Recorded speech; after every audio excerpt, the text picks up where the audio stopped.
This video is sponsored by Crimson Manifesto, Knuckles OX, Jelpy, and Baba Snake. Hey, and welcome to the What If SuperMini compilation of my shorts for 2023. I know this format is hit or miss, and I notably don't even try all too hard with my short content. However, they do work well for getting out lots of content, experimenting with different ideas for stories, series to adapt, and formats to tackle them with, or to do what ifs I personally don't think are worth a mainline take, or maybe even want to do a test run of before I do one fully. And they're even pretty great to collaborate with, so I definitely made sure to stick my whole foot in them this year for a test run of a bunch of different stuff, and even have some experiments going on with them. And generally, they just help to keep me consistent, and this however long movie is the result of that. Note the two What If SuperMini series I started this year in What If Naruto won early and What If the Z-Fighters became androids will be compiled here in order, but also note that later on I intend to make separate SuperMini movies of both, since between your feedback and the fact that we're waiting on Dragon Ball Super Chapter 101 to give us some content beyond Superhero in 2024 to even continue the android story, those will be better off in the end standing alone anyway. While this entire movie more so serves as a great way to cap off and look back on the year in a quick flash, since as I make more, these old shorts will be a bit harder to navigate to, though I doubt I'll make quite as many shorts in the new year as I did here, never say never. And last thing before we leave off, I will do my best to get the captions, video chapters, and illicit soundtrack done in burst, considering I have to gather, juggle, and organize all those individual pieces, so forgive me for any delays on that. And there's not going to be anything new from me in the end screen, though there will be the usual scroll of the channel members and patrons who've pledged here at the end of the year. Alright, all that said, please enjoy the short show.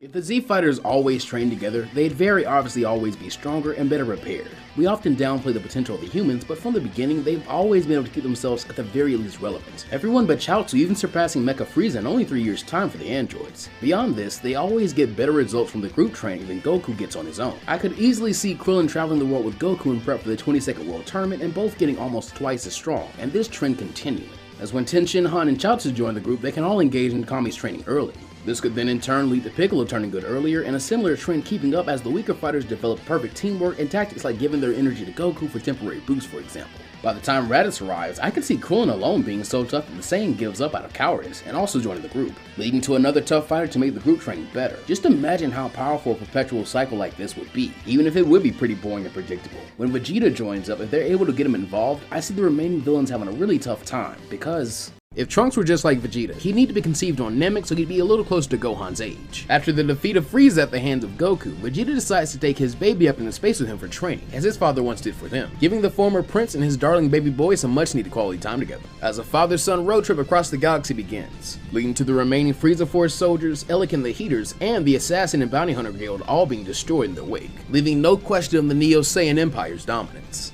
and all concluding spectacularly in the dethroning of King Cold himself, as there is a clash between the Death Flash and a father-son Gallic Gun. In the end though, as two new Super Saiyans are born into this new era, Universe 7 now officially belongs to King Vegeta. In celebration of this achievement, the King and Prince decide it is best to return to their Earth homestead for celebration. But first, there is but one more matter to attend to. One more fight, meant to figure out just who will be King and who will be Prince. And you have one more fight too. Make sure you like, subscribe, and comment your thoughts, and I'll see you guys next time. If Gohan was just like Goku, not much would change in the initial arcs after his introduction, other than Chi-Chi having a bit more trouble convincing him to study, and he and Goku getting about a year training in before Raditz arrived. This means Piccolo would have a stronger foundation of Gohan to build on, making them both a lot stronger at the start of Z, as they'd easily surpass Nappa at the very least. And later, Gohan's strength and confidence are far greater than they were on Namek in the original. The timeline truly diverges mainly when it's supposed to split for Trunks' history, as I believe this Gohan would awaken Super Saiyan after Goku's death, and then go on to awaken Super Saiyan 2 with Piccolo and Vegeta's help later on, allowing him to defeat 17 and 18 and earn his place as a worthy successor.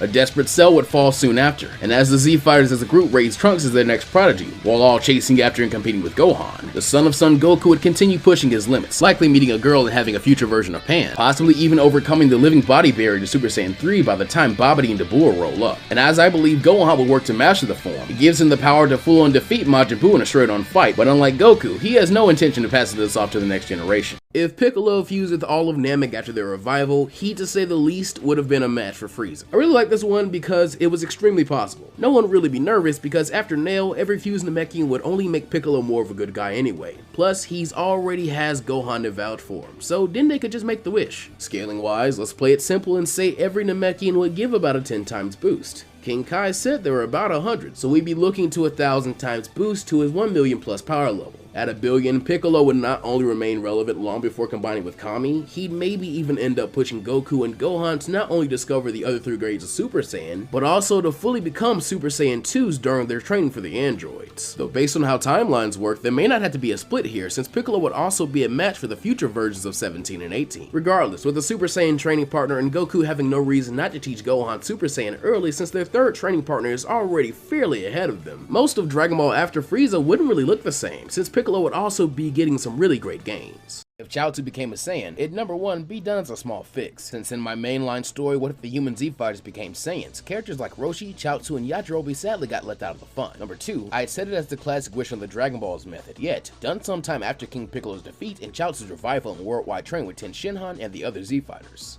At which point, after some group glazing of Goku's power, the tiny Esper gets the inspiration for a wish to actually be like Goku. Though he does consider wishing to be like Ten Shinhan for a second, seeing him suddenly grow a tail, and even quicker, begin to benefit greatly from his training with the others. His new Saiyan biology will certainly fortify his body, but the strength it may give to his mind may be what's truly scary. So by the time they meet up for the 23rd, Cyborg Tao is light work, and even Tien goes down to his best buddy, setting Chaozu and Goku up for their first ever face-to-face match to put the wish to the test. In the end, while Goku comes out on top, both warriors adapt and become stronger, starting a chain reaction so that Raditz' revelation and strength are more manageable for the denizens of Earth. And with enough time to adjust to his new mind, I think it's quite possible Chaozu's Esper abilities could hack him into unlocking a legendary power very early. If Piccolo fused with Universe 6 Namekians, Salnel and Polina, it would arguably be more potent than the boost his Power Awakening Orange forms give him. It doesn't necessarily even matter how strong each Namekian of the population is or how big their individual boosts are going to be. Beyond the fact that people from Universe 6 just naturally seem a little stronger than Universe 7, because using Gohan as a yardstick, as 2 halves they were a challenge for him after he was just fighting on par with Blue Goku, and the form's last feat was making Gohan scared Super Boost so bad he had to pull hacks. So as a whole population, plus Piccolo's power, I don't think it'd be a stretch to scale Piccolo after such a boost as nearing insane levels like Black Frieza. Just to lowball him, you would definitely have to set him around the Jiren or Broly power level, I think.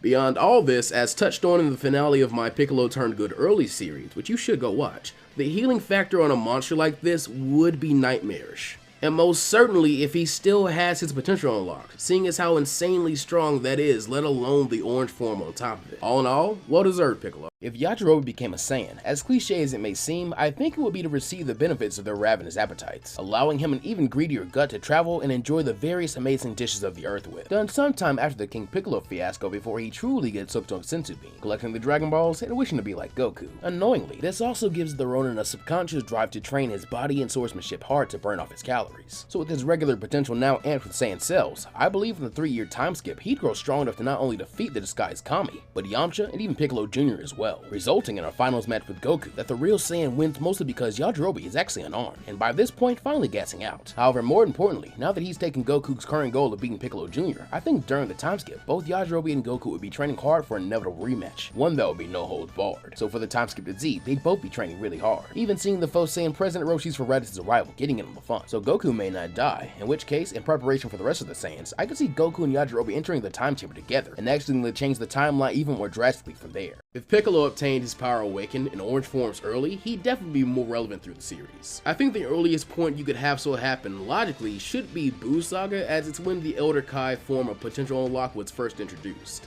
And as stuffed as that arc is new mechanics, it wouldn't be wholly out of place. Narratively, however, it would have been extremely fitting against Cell, since during the time Piccolo is the strongest Z fighter during his arc, their meeting scene is iconic and tense enough that I believe ending the arc with Piccolo as Cell's true opponent rather than Gohan could nearly be as good as what we got in canon, though it would need to be set up extremely well as not to be a basic Deus Ex Machina, since Kami does literally mean God. For example, Piccolo would likely need to fight and fail against second form Cell as well in order to set up his thinking of a new wish after Dende is made Guardian. That way the fact that they have a rivalry going on is truly set in stone. One thing is for sure though, a Gohan, Piccolo, and Goku father-son Kamehameha would have been something to see. If Master Roshi as we know him were to become a Saiyan, I believe he would need to make a poorly worded wish on the Dragon Balls for a likeness to Goku in being youthful and spry, rather than his naturally being born as one. So sadly for the old-timer, no hair. However, he would end up with a pretty sweet silver-haired Saiyan tail, a thirst for battle, and a significant initial power boost, as well as likely access to lots of higher forms of Super Saiyan and whatever else he could have seen up to the point of his clumsy wish on the story. If we decide to go as late as just before the Tournament of Power even, I could easily see the old-timer near instantly understanding and attaining the Ultra Instinct Omen and Mastered forms, going on to try and aid in Whis' teaching of his students so the Divine Master isn't so bogged down by his pupils' Gokuisms, likely leading to a lot more one-on-one mastering for Vegeta actually, a stronger mastery over Goku's Ultra Instinct, and therefore a pretty stacked Team Universe 7, especially should any other Z fighter find the time or avenue to power up like this, or heaven forbid the likes of Krillin, Yamcha, and Ten Shinhan joining Roshi in his wish for Saiyanhood. As in my 15,000 sub special, what if the human Z fighters became Saiyans, which I find doubly cool, since if Chi-Chi actively trained with Goku, it would change a whole lot that most accurately sums up to the Song clan gets a whole lot stronger a lot faster. This means that Goku wouldn't miss out on an ounce of training at the time skip for Z, seeing far more potential for Gohan that's already being tapped into by his parents, making them all much more powerful and present to beat down Raditz at Kame House and turn him into a good uncle, with Piccolo at Goku's insistence being muscling into joining their weird little crew himself, the family growing closer as Raditz goes on to redeem himself and take up Vegeta's spot in the timeline, as the clan grows larger with the addition of Bulma and Trunks, and their training more refined as Goku's martial arts mastery status is encouraged by Chi-Chi as a means of sustaining the family. As the third of the Saiyans, Frieza, the androids, and even Majin Buu come to darken the Earth's doorstep, the Song clan, held together and aided by its matriarch, always finds a way through by giving each other strength and getting back love. So needless to say, their enemies never win. Thus, we enter Super with stronger characters as Grandma Chi-Chi gets to become a martial arts instructor to Pan alongside Piccolo, taking pride in preparing the next Avenger of Peace. So I have attempted this concept, or at least one pretty much the same as it, once before in mainline form, when it was suggested to me by my pal Dread Trex, and he and I still have an episode of my podcast planned specifically for us to try and talk it through, in order to re-attempt the concept. Though, foreshadowed it one more time in this form, I think we can easily conclude earlier access to the fusion technique for the heroes could quickly result in a lot of threats being trivialized, since anytime you have two decent fighters, you technically have the chance to overpower whoever you're facing by a lot. Case in point, if Goku were to be taught the fusion dance during his first time in the other world, while he can't make great use of it, King Kai is telepathic, and Goku already has friends on Earth battling the Saiyans, so acting fast enough could literally see the Saiyans low diff by Tenshinhan or maybe Krillin, since the two are similar sizes around this point. Though the interest such an outcome would make is it would likely make the majority of future villains aware of the technique as well, which could both even the odds and lead to some extremely interesting combos both character and fighting wise, meaning extremely diverse and interesting matchups later on likely. If you'd ever like to see me give this story another shot, or even if you're excited for that eventual podcast episode, make sure to stick around the channel and subscribe.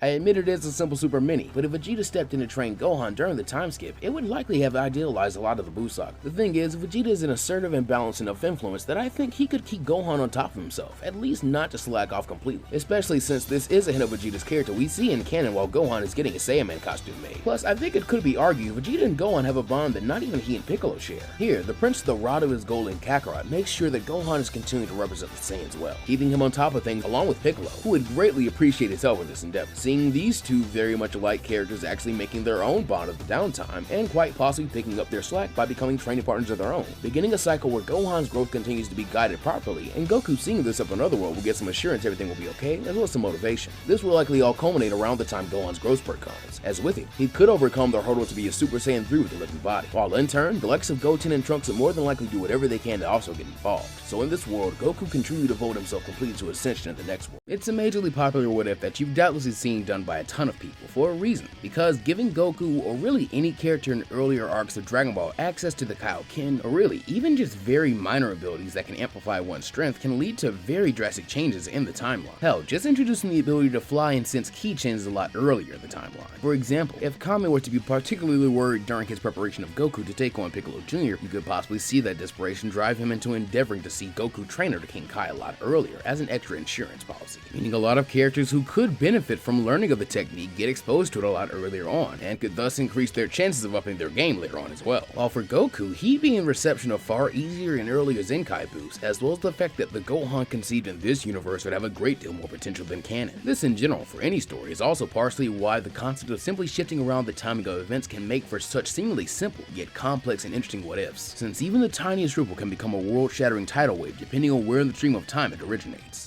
If Goku had been somewhat less riskily placed in his brother's care, he would suffer the horrific existence of direct tyranny under Frieza, being raised as one of his soldiers and being sent on missions to clear worlds for resale. However, interpersonally for the Saiyans, this could maybe improve things for a while, as Kakarot's natural tenacity and ambition see him more courageous than Raditz, thus lighting a fire under the big bro to remain useful, inevitably ending in the brothers either coming together or splitting apart. Either way, the team would get a bit more efficient, allowing them to entertain Nappa enough that he agrees to whip them further into shape, so that Vegeta Vegeta can enjoy playing with Kakarot without worry of actually offing him, while Kakarot all the while eagerly seeks to disrupt the hierarchy and keep growing, and thus, Frieza inevitably also has no choice but to finish what he started, likely making a blatant move against the Saiyans that possibly at the insistence of Raditz, the group could survive, in a really cowardly way mind you, but still survive, going on to gear up for an attempt at revenge and to conquer the throne of the universe for the Saiyan race. But without the benefit of truly pure hearts and other friends to help them along the way, it's gonna be a lot tougher than they think. If Master Roshi had found and raised Tien before Master Shin had, it may well have changed a lot of things we take for granted. For one thing, Tien just has a lot of potential for a human, and this is without the unknown quantity of the power his third eye grants, which here he most likely wouldn't be locked away from as long as he doesn't pick up some of Master Roshi's more bad habits. And if Roshi can't teach him to fly, the image just may work for him here. While this may mean either a more lonely and evil Chaozu, or possibly one that might die at the hands of mercenary Tao, it would also mean the next generation of Turtle School students have a senior student who could greatly aid in their training and help Roshi impart his favorite lesson onto them. There's always someone stronger. Especially since I feel like Roshi would kind of be training Tien to one day be the man who may have to defeat King Piccolo if he ever comes back. This outlook could also lead to things like transformations coming up and being utilized a lot sooner for other fighters, or if that's not possible, attaining either a great super move or support move to help out in major battles. Humans in Dragon Ball get downplayed a lot, but I'd really like to try this scenario as a full story, because these are only a few possible perks. If the human Z fighters became androids, or rather cyborgs with mechanical augmentations and infinite energy or even energy absorption capabilities, they'd become incredibly relevant during the Android/Cell saga and far beyond, with only a minuscule amount of training honestly. In juxtaposition to the Saiyan version of this story I've done as a mainline What If, Yamcha would be the first to think of this after hearing Trunks' warning, seeing him reason that if human enemies of such a description fought without proper training, he thought of them without their enhancements, meaning this android procedure must be pretty powerful, and if anyone could replicate tech like that, it'd be Bulma. So why fight fair when he and his human buddies could just fight fire with fire, and use the Dragon Balls to go back to normal if they didn't like it, pushing Bulma to come with her own version of cybernetic augmentation and make Yamcha the first Capsule Corp android. When the androids arrive, Goku and the others are all pretty shocked by the news, but beyond thrilled when it results in Yamcha easily dispatching both Dr. Gero and Android 19. Finding his lab and 3 more androids, they decide to give them a chance and let Bulma work her magic to deprogram them. This however gives Cell an opening to become perfect, but now that Yamcha has proven the android procedure worth it and motivated the Saiyans to push past Super Saiyan even faster, it's likely the bio android has to deal with multiple stronger androids than anything Dr. Gero could hope to make, and possibly even some Super Saiyan 2s. After the threat of Cell is dealt with and 17 and 18 revived, things would seem to go back to peaceful, so normalcy is reached with a few key additions, with like 7 androids in the gang rather than only 2, and Goku getting to survive. However, I would wager with so many pumped up power levels, egos, and multiple people claiming the same category and vying for the title of strongest, be it Saiyan, android, human, or whatever else, we see the Z fighters all alive and well here, training in earnest, with some even entering the next best options of martial arts tournaments to the Budokai, so that they may test themselves. And thus, some epic rematches and new showdowns are possible, as Mr. Satan may even lose another claim to fame, or at least some popularity, though likely still maintains the guise of Cell's killer. Krillin as an android dating another money-hungry android would thrive most, as 18 and he would constantly be ramping up their strength to make sure they get 2 shots at the prize money they go after. However, to their shock, Tenshinhan and Chaozu have had the same idea, in the end causing an all-out tag match between the 4 android fighters, forcefully changing the rules of the small town tourney, and in the end, seeing Krillin brought out on top, not because he's truly stronger, but because his bond with 18 is. The duel's Axel dance allowing them to clutch the win, and serving as a good example that being an android alone isn't how you reach the top. With those kind of individual meetings over the time skip, we'd avoid any resentment or a lack of communication, as well as everyone's desire to enter the 25th tournament outside of Videl maybe, whom in this universe would be even more locked on to Gohan, likely knowing his name along with that of his family and friends after looking into their history throughout the tournaments and other villains like Cell and King Piccolo. Good old intergenerational obsessions. So as soon as becoming Gohan's classmate, Videl begins demanding his explanation of their insane powers, and after showing the tenacity of one with an infinite energy system already, she is successfully taken on by Gohan as a student and let in on the secret of android modification, more so to sate her curiosity than as suggesting or anything. Though a bit scared by the prospect, after meeting Android 18, Krillin, and most importantly Marin during the chaos of the Buu saga, I think Videl would approach Bulma with a familiar request, tossing the two to flee the lookout and go deep into Capsule Corp during the large clash with Buu, as multiple of Earth's strongest fighters are defeated and absorbed, with things still coming down to Gohan after a mystical ritual confronting the beast. However, in this timeline, as his newly made cyborg girlfriend shows up on the battlefield just in time to watch his back, the ancient evil would never be allowed to become Buuhan. So with the lovers Masenko, the duo do away with Buu. Gohan and Videl then help Bulma to gather the Dragon Balls and undo Buu's chaos, officially adding yet another powerful android fighter to the Earth's defenses. But I really think Mr. Satan would feel some kind of way about both the destruction of Mr. Buu, the good bit he'd likely still have met the chaotic Jin, and the fact his baby girl is now a smoke and mirrors using quote-unquote freak. Though with full context, I'm sure he'd be understanding. He'd still be uncomfortable for a while, though as he sees Videl now happier and stronger than ever, able to stand outside his shadow finally, he eventually comes to peace with her being an android, glad that she's glad, though it does make him wish he were still strong enough to protect her, or maybe to have Mr. Boo back on their side. He even considers the android process, but he's still a bit too squeamish for it. Instead, going for a more basic and down-home approach and becoming Gohan and Videl's student. At least when the two aren't busy.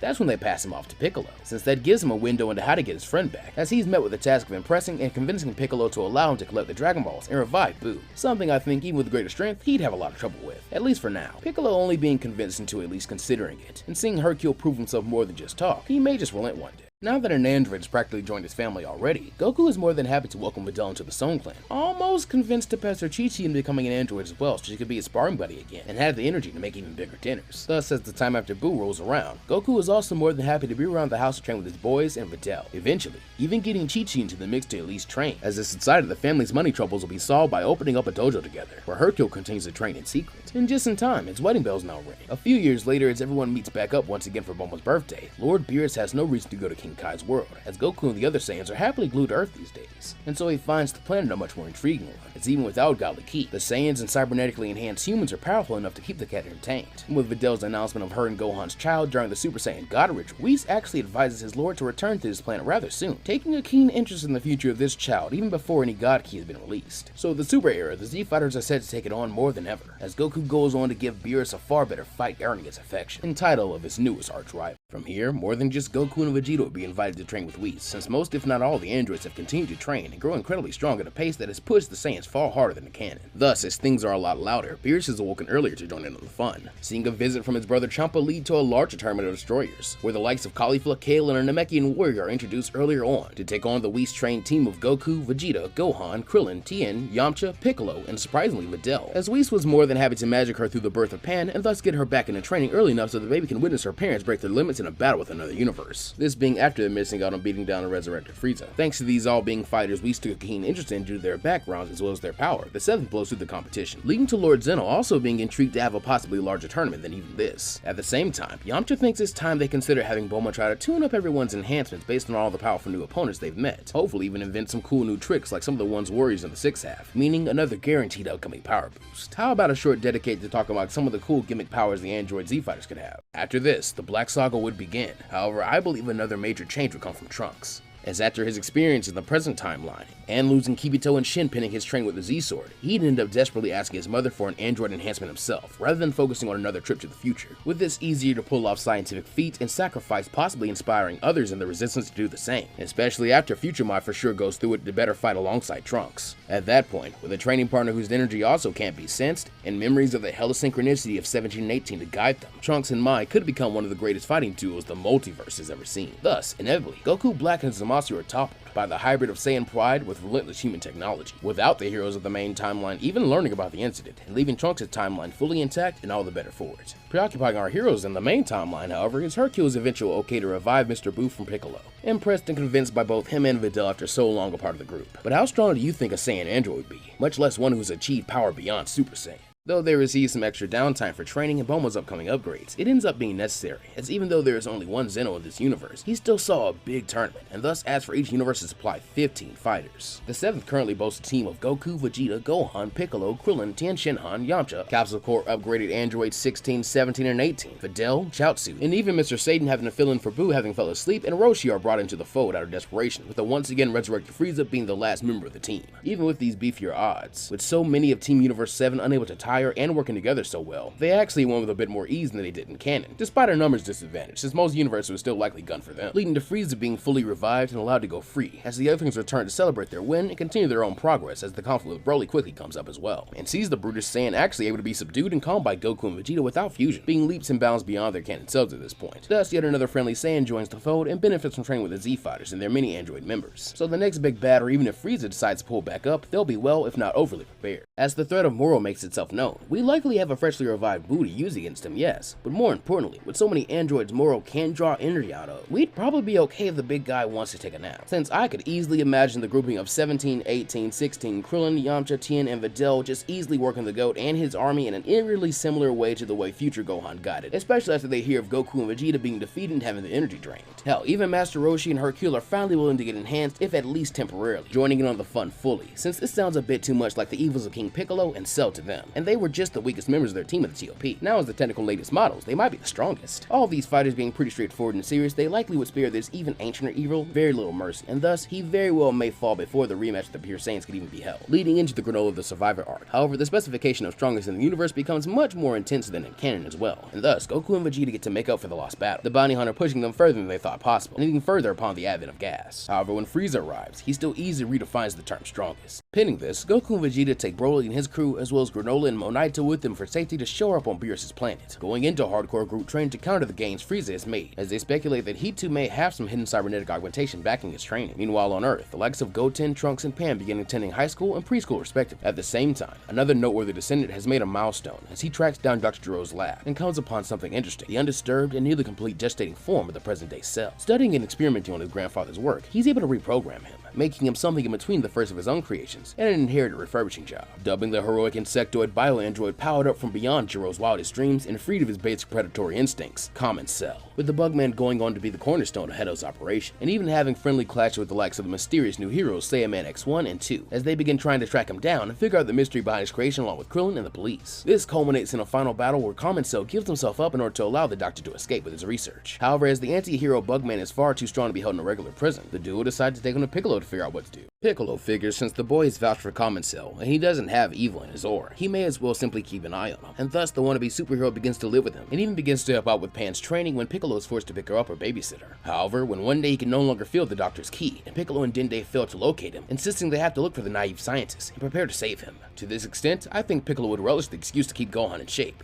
possibly even being convinced into using Shinron to power up a bit earlier, granting him some extra time to master his new strength, and then use it to whip Gohan into shape, at least more strictly than Videl tries to. However, when they make the first wish on Shinron and have two left, Common advises another suggestion, with Piccolo cautiously agreeing to try it, and thus wishing for an infinite energy engine and a revival core like the androids and the original Cell had, resulting in Piccolo's power-up being overall more massive, as he's even now able to help Common Cell reach his own power-awakened form. From here, when they aren't searching out Dr. Hedo, they are grouping up with Gohan, Videl, Pan, Mr. Satan, Boo, Goten, and Trunks to spar and keep sharp, until one day, there's an appearance by a strange android bearing the Red Ribbon Army logo. Will they be ready in this timeline, or has Dr. Hedo made some advancements? When Gamma 2 is used as a test against Piccolo, he meets a lot more resistance, sure, because both are stronger than in canon, but Piccolo isn't being pushed into truly breaking his new limits just yet, so he fails to awaken that bit extra that Shinron gave him early, while Gamma 2 still has extra power from the advancements Hedo made while working on Common Cell, battling against the stronger X-Saiyaman and his increased funds, and so Common Cell quickly decides to team up with Master Piccolo to even the odds and drive off the Gamma, with the duo still faking defeat in order to track down the enemy base and gather the cavalry before storming it. While there could be a Gamma 3 or even 4 by this point to bolster their forces, the Red Ribbon group instead are onto all the androids at the disposal of the so-called enemy cabal, tasking Hedo with creating countermeasures to disable them permanently, incapacitating a stark number of the Dragon Team currently on Earth. So with urgency, a stronger team led by Gohan and Piccolo will be ready to work together to deal with in a race to save Videl and their other friends, working to deactivate what they realize is a special nanite virus targeting cybernetic augmentations, explaining Piccolo and K-Cell's resistance to it, and forcing Magenta to panic, as Dr. Hedo finds out the truth, deciding to help broker peace alongside Common Cell, at which point, Magenta seeks to unleash Perfect Cell Max. Thanks to the experience of having worked on Common Cell, Perfect Cell Max is actually a lot more advanced and farther along in development than Cell Max would have been in canon, even programmed with data from the original Perfect and Super Perfect Cell in order to mirror his personality at the order of Magenta, making the finished product capable of speech and reason, and with a particular vendetta against Son Gohan and his entire wretched family, well and truly Common Cell's polar opposite. This sees the heroic bug try to stop his counterpart harder than anyone else, though he luckily has a team of other heroes like the Saiyaman and the Gammas willing to work with him, even as they are outmatched. However, in his darkest hour, Common Cell is rescued by a new superhero, as young Pan reveals herself, having gotten curious and come to peek in on the chaos, putting her vast potential and flying abilities to the test as she ends up just narrowly getting Common Cell to safety, while Perfect Cell Max releases a devastating attack in order to wipe them all out and avenge his former incarnation. This moment of fear for their loved ones and the dire battle scene Gohan and Piccolo finally break their limits and achieve new power, standing against this menace as a duo to stop him. Dr. Hedo informing the rest of the heroes their objective is to land a blow on Cell Max's head and make an opening to defeat it. Gohan in his new beastly form and Piccolo in his orange one bear unimaginable power, but possessing even more so, Perfect Cell Max clashes with them gleeful, while around them the other fighters assemble, with even some of the recovered Z fighters arriving to lend a hand, do their best to hold down Cell Max long enough to hit his weak spot, simply diving through Master Roshi's infinite Mafuba, withstanding the likes of Mr. Satan and Boo's best combos, and even combined assaults from 17, 18, 16, and Krillin in an attempt for spiritual revenge against the original Cell, who tries to goad Gohan into a beam clash and seal his fate that way. Piccolo, Pan, and Videl desperately join joining him in the Kamehameha to support him. At the same time, the Gammas discuss a final desperate gamble, but overhearing, Common Cell tells them to allow him to take the most dangerous role, being their senpai after all. Feeling fear, Pan is telepathically told not to worry, as Common Cell promises that he's going to save her, soaring up and away and into the depths of space, until Earth becomes a pinprick, diving back down to build up speed intense enough that it chips away and damages his own body, forcing him to regenerate and burn with energy until he crashes down on Cell Max, cracking his head and leaving him vulnerable for a split second, an opening large enough to be overtaken by the family's power.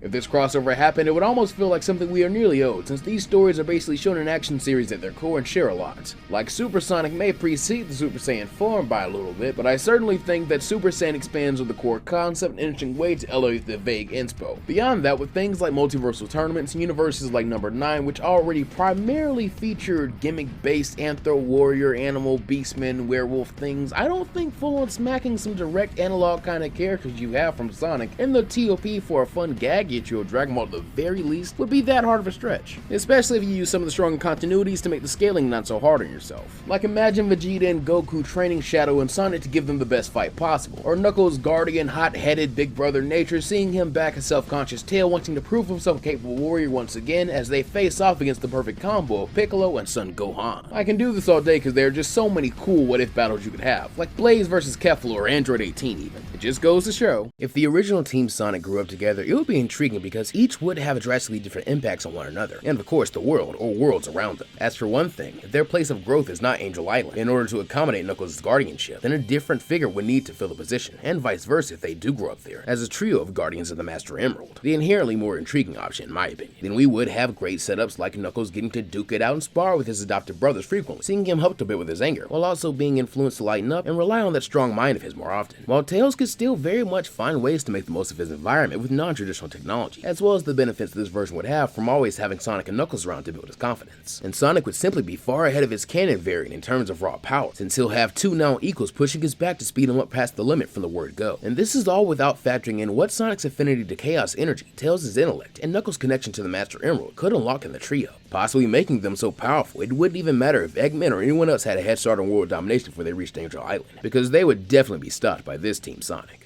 If Jaden, or Judai Yuki if you prefer, were to be a direct descendant of Yuki Muto, we would definitely lose on some cool aspects of the GX series and this version of our protagonist being a bit of a nepotism baby, though I do think it opens some interesting avenues to play with in the dual school setting, like having Jaden maybe rejecting the entire dorm ranking system entirely, instead rocking clothes that throw back to his dad's drip back in the day, featuring the same purple as his old ace, the Dark Magician, while his goal is to duel to the top of the school and change the curriculum to focus on teaching in a more fun and carefree style, using one of the old archetypes Yugi would pick up and put down in his younger days, like the Magnet Warriors, since they also have a fusion mechanic. Or we could make him a lot more like the Atem version of Yugi, maybe being more serious and following the school's rules to protect his weaker friends like Cyrus and Chumley, while chivalrously using one of his dad's toughest non-godly boss monsters and the Luster Soldier archetype. If this is the way GX was meant to go, what would you like to see Jaden Muto do? And what kind of cards, archetypes, and monsters would you like to see him use? If Ash started his journey early, it will be in recognition of characters from the anime like Max and Bonnie, who despite their age, we've seen given the responsibility and privilege to either take care of a single Pokemon or travel companions before they're of age. Mostly for the sake of the valuable experience this could give them for their own journeys, and it's fun. Not to mention, game-wise, we've seen trainer classes of entire families who travel and train together, and we even have characters like Poppy or the classic youngster Joey, who always appears significantly younger than what a 10-year-old used to look like in the series. So we know it's at least possible for Delia or someone she trusts to take him on a journey, even if it's just an attempt at a triple run Kanto with Ash years before he himself is eligible for a trainer license. And even if she were to take no interest in the actual gym challenge as to try something else, or even to just simply challenge the gyms without a real investment in winning or losing, so much is the information for Ash of here is how to reach this city/gym and how to approach that challenge, as just that would be an immensely powerful change to Ash's life with a fairly small amount of timeline meddling. I could even see fun set up with Delia's partner for this journey winding up as a very rare Kangaskhan after a chance encounter far from the Safari Zone, one whom is also caring for a Pichu alongside her baby, and whom becomes Ash's responsibility to help take care of.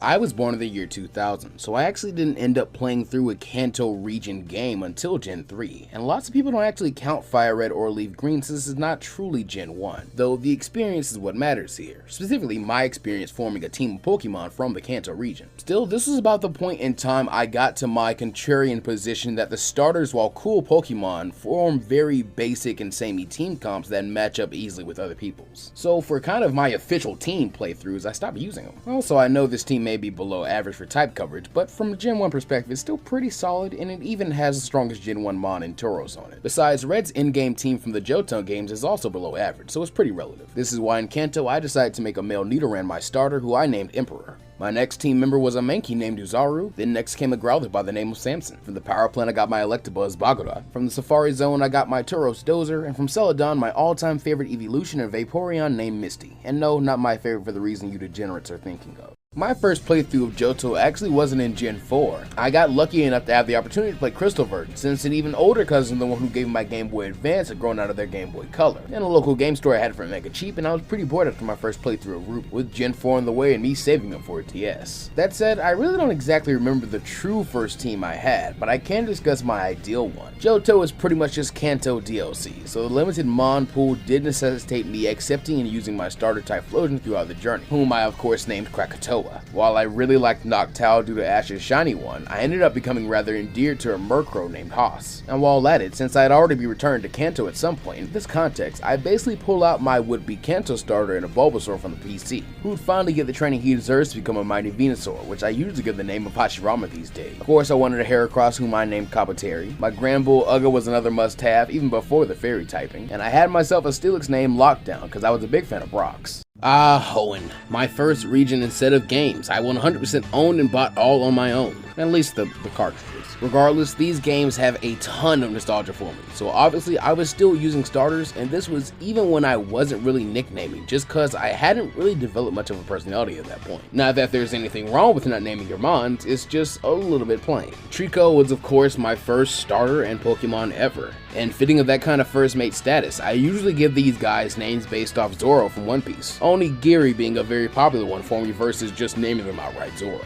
Fun fact, the first pack of Pokemon cards I ever bought with my own money from a set called Power Keepers, and the first card of note I pulled from was a Mightyena. Since then, I've loved this line and had one of my main Hoenn teams even before the physical special splits, usually giving the nickname Yami. Next came my Hariyama, whom I usually name Yokozuna, the other staple of the team's bulk, my Aggron Gajeel. Ever since watching Jirachi Wishmaker, I've always liked Flygon more than Salamander. You already know I like the name Dune. Every Hoenn journey needs a water type, and I chose Walrein, who named Mikaku. Sinnoh was so much like Hoenn for me that they both hit me in that exact perfect time of being a peak Pokemon fan. So the Gen 4 games along with Gen 3 hold the ultimate nostalgia for me. For example, I can remember having fully beaten and going through the motions of endlessly fighting the Hoenn Elite Four over and over again, as my older cousin was able to show off his journey through the new Sinnoh region on his brand new DS and Diamond, at the same time as the anime seeming to get to its ultimate point in my little eyes at the time. So when I finally got my own DS and a copy of Platinum, I already had a good bit of experience and older Mons under my belt, as well as some friends who also played. I'm a Torterra guy, though this remains to be my all-time favorite starter trio, and I usually name this line Ignatius. From there, you know a good chunk of this team because we all had it. I had a Staraptor who I usually nickname Ace, a Luxray these days I usually nickname Raikiri, and a Floatzel, though in recent times, a Weasel was my first shiny in Paldea, so this line has become very special to me, with him earning the nickname Tails. My last two spots were wild cards, since Cynthia and Flint gave me some trouble. I called in a favor from a buddy with Heart Gold to get a Larvitar, which I trained into a monstrous Tyranitar named Goji. I went ahead and trade evolved a Magmar named Kano to finish off the team with some much needed firepower. I'm repeating myself, but Unova is also still extremely nostalgic and beloved for me, hence my having two major memorable playthroughs of the region in White and then Black too. In my White playthrough, it was the first time the friends I had made who played Pokemon as well all had a DS and were into Pokemon at the same time and around each other, so we played together and kept each other really in the loop on our teams, while also trying not to overlap with each other if we could. For this first run through Unova, the team was Oolong the Emboar, Enema the Simisage, Grounder the Crocodile, Smaug the Druddigan, Bunter the Simisage, and Free the Braviary.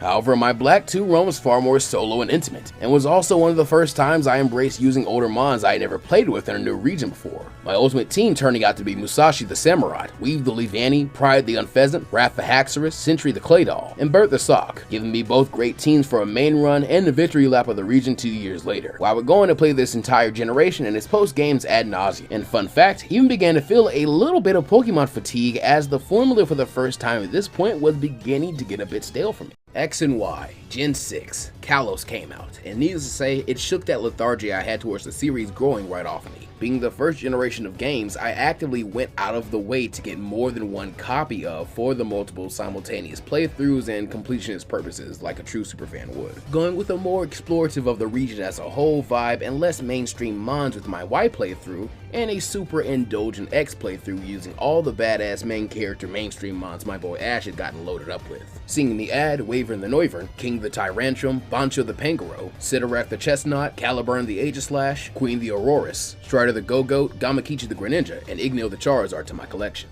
And this is kind of where it's important to note that this isn't a what if I was in Pokemon, but more so just a lot of the teams in Pokemon I've loved over the years. Since if it were, Sceptile would likely be my first and only Mega, which means you need to make sure you stay tuned for the day I someday do what if I was in Pokemon as a story. Funny story, my Pokemon fatigue came right back after my playthrough of Sun, and honestly a bit beforehand, even though I really did enjoy it. But it was certainly not all too impressive, and I definitely didn't get enough out of the experience to want to go right back into it the way I did when I just got done with Unova. So Alola was a pretty straightforward and one and done journey for me, with Kane the Incineroar, Cluster the Crabominable, Sage the Oranguru, Sarge the Mudsdale, Weevil the Gliscopod, and I of course needed at least one regional variant, so I also rotated and picked the Sandslash every now and then. Ooh, if you think the fatigue was bad with Alola, it got terrible with Galar and Gen 8 and the whole Dexic thing and just the entire like really toxic and speaking past each other conversation the community was having at the time.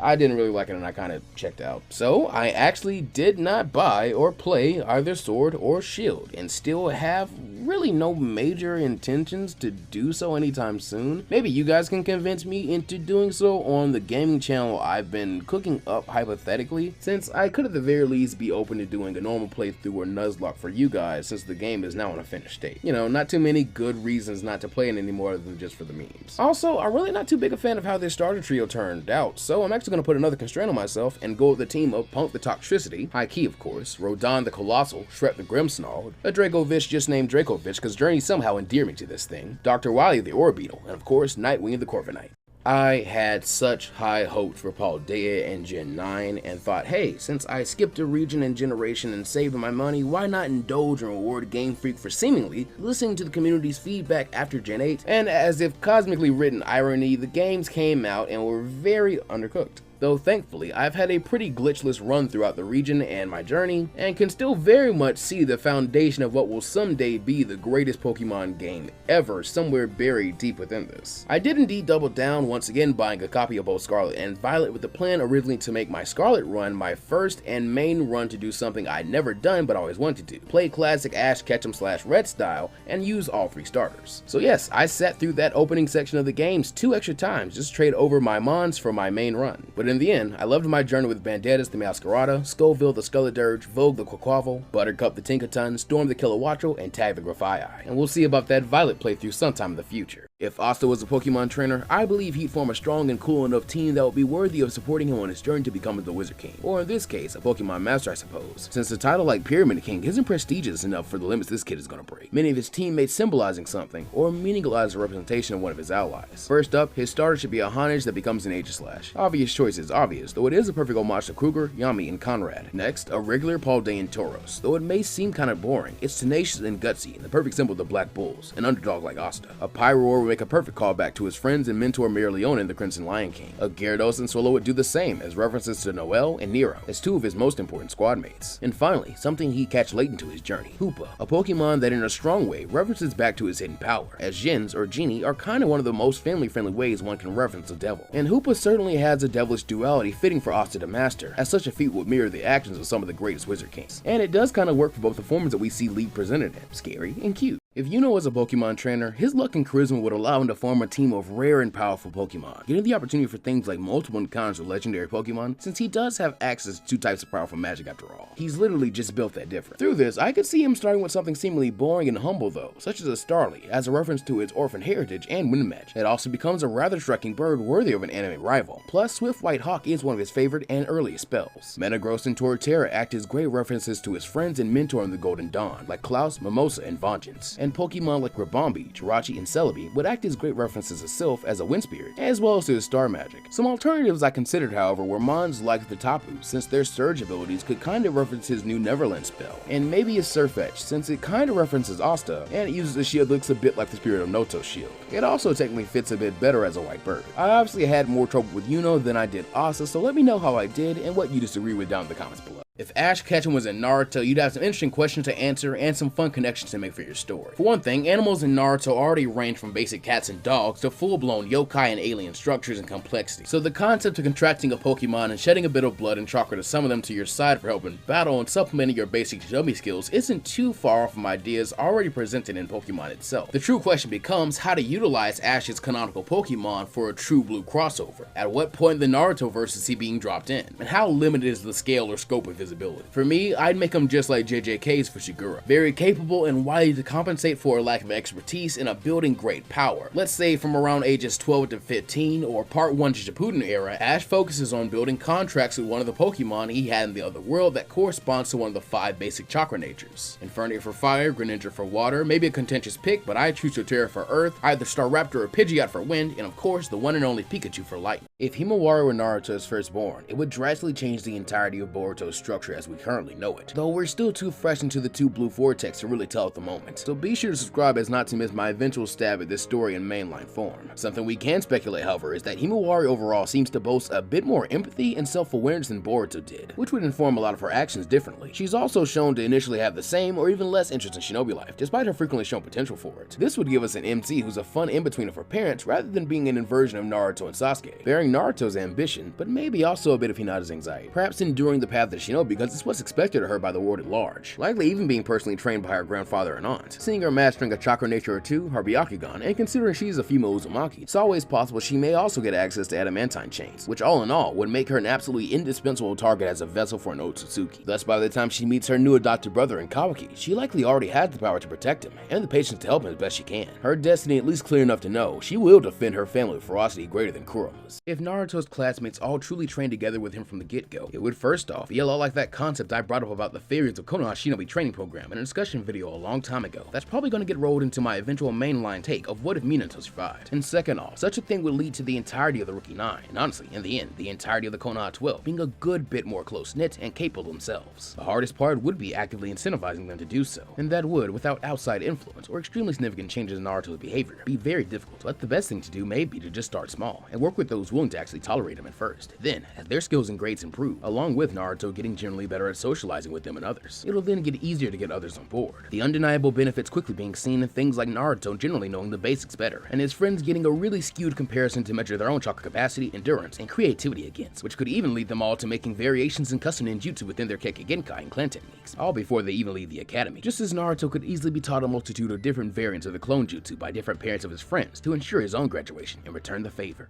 If Iruka adopted Naruto, it would solve a great deal of the boy's issues in the beginning of the story. Though Iruka isn't a remarkably strong shinobi, he understands the basics and consequences of the lifestyle, and he can offer the structure, security, and love our hero deserves in his childhood to allow him to make good on his potential a lot sooner due to discipline and intense daily chakra control training, therefore excelling in the academy and graduating early to begin his career 2 years sooner than in canon, as the rookie of the year of his class stuck with 2 nobodies much like his pops, therefore encouraging Lord Jiraiya to take his godson under his wing a lot sooner, as well as ultimately allowing for the main character to get a head start. So all in all, as a teacher, Iruka in this universe would excel. If Naruto learned Flying Raijin, especially early in the story rather than later, it'd certainly be another tool he desperately needed in his like 4 technique loadout at the time. The technique, as another of Tobirama Senju's original creations, is more than likely held in the Scroll of Seals, and if Naruto is already going to skim the explanation of Shadow Clones, he may as well sneak a peek in this alternate short verse. Beyond this, he should also have the capacity to do it either the same way as Minato, or in a pinch like the Hokage's guard can by using clones. While he doesn't pick it up or put it to use immediately, he can start mastering it and making it his own as he goes. The rest of part 1 from here showing his growth in Shadow Clone mastery as well,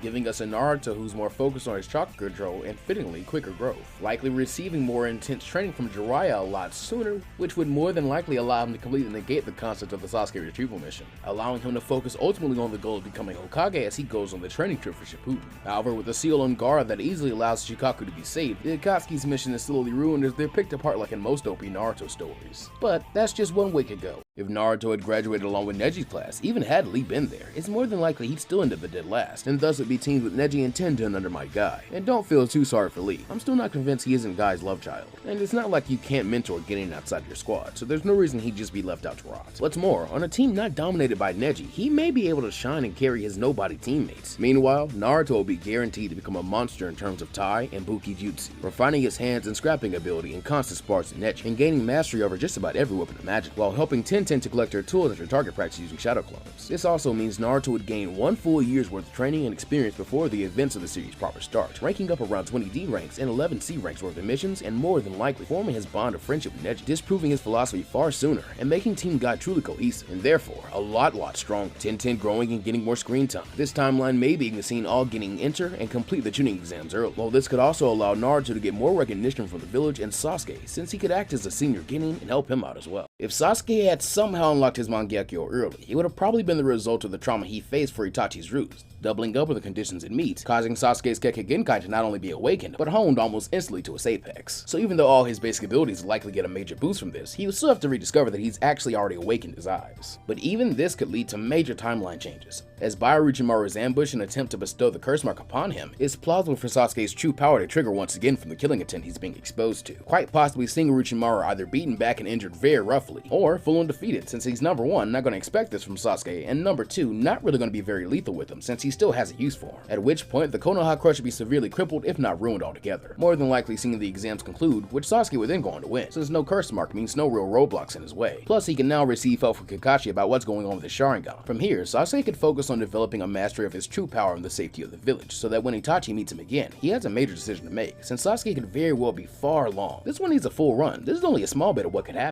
If Tsunade got Sage Mode, it could idealize certain things of the Naruto timeline. First off, remember whose grandkid this is. Her feats without a nature chakra amp are already pretty impressive among Kage tier characters. Hell, for all intents and purposes, with some of the stuff Tsunade did and what we've gone on to see adult Sakura do with the 100 healings jutsu, it's already damn near a Sage Mode in and of itself. So stacking the two would produce very potent results to say the least. Not to mention her healing abilities would also be buffed, and she may even develop a new Sage art the same way we have Frog Kumite for the Toad Sage Mode or the quote-unquote Dragon techniques for the Snake Sage Mode. Maybe something which uses slippery slug slime to create a perfect defense that allows her to pretty much avoid all damage kind of passively. Think Alvida and Caulifla from One Piece, meaning she can follow the first 2 rules of Medic Ninja combat while still being a real heavy hitter. If this were the case, she'd scale pretty high, and she could have killed the weakened Orochimaru during the Battle of the Sannin, going with Jiraiya to face pain, and probably even forced Nagato to have to find new corpses to make into paths of pain, while Jiraiya and Tsunade return to help teach Naruto Sage Mode together. Jiraiya then survives, she never falls ill, Danzo never takes control, and she's a better match for Madara during the war. If Orochimaru was born in Uchiha, it would most likely solve just about all his problems, but the immortality thing, and even then, it would certainly have some benefits to help with that goal. Quite obviously, this would grant the Serpentine Sunny what he's always wanted, in the power of the Sharingan and his copying abilities, which could either satiate Orochimaru's hunger for knowledge, or only make it more ferocious. However, one change that would certainly take place is his impact on the Uchiha clan, because if an Uchiha is a part of the Great Sannin, as well as the Police Force, this could improve the clan's image and give Orochimaru more useful alibis to still conduct his experiments if he likes. Beyond this, he could even possibly claim the title of clan head once he becomes one of its most prominent members, reshaping the destinies of characters like Itachi and Shiso, and more than likely, even forming the coup with sounder and harder to disrupt strategy. And even if none of these avenues were to work out, there is actually one position he'd be perfect for as the stand-in of Madara. As though his ambitions may not see him as loyal as Obito, this would still allow him to act as he wishes and learn all he can in the pursuit of the infinite Tsukuyomi plan, while also allowing him to maintain his main villain role for longer. And though it is my Uchiha bias speaking, I just think this version of the character will be a plain undeniable smoke demon, and I would really love to see him riding a Susanoo armor-clad Manda in the form of a dragon.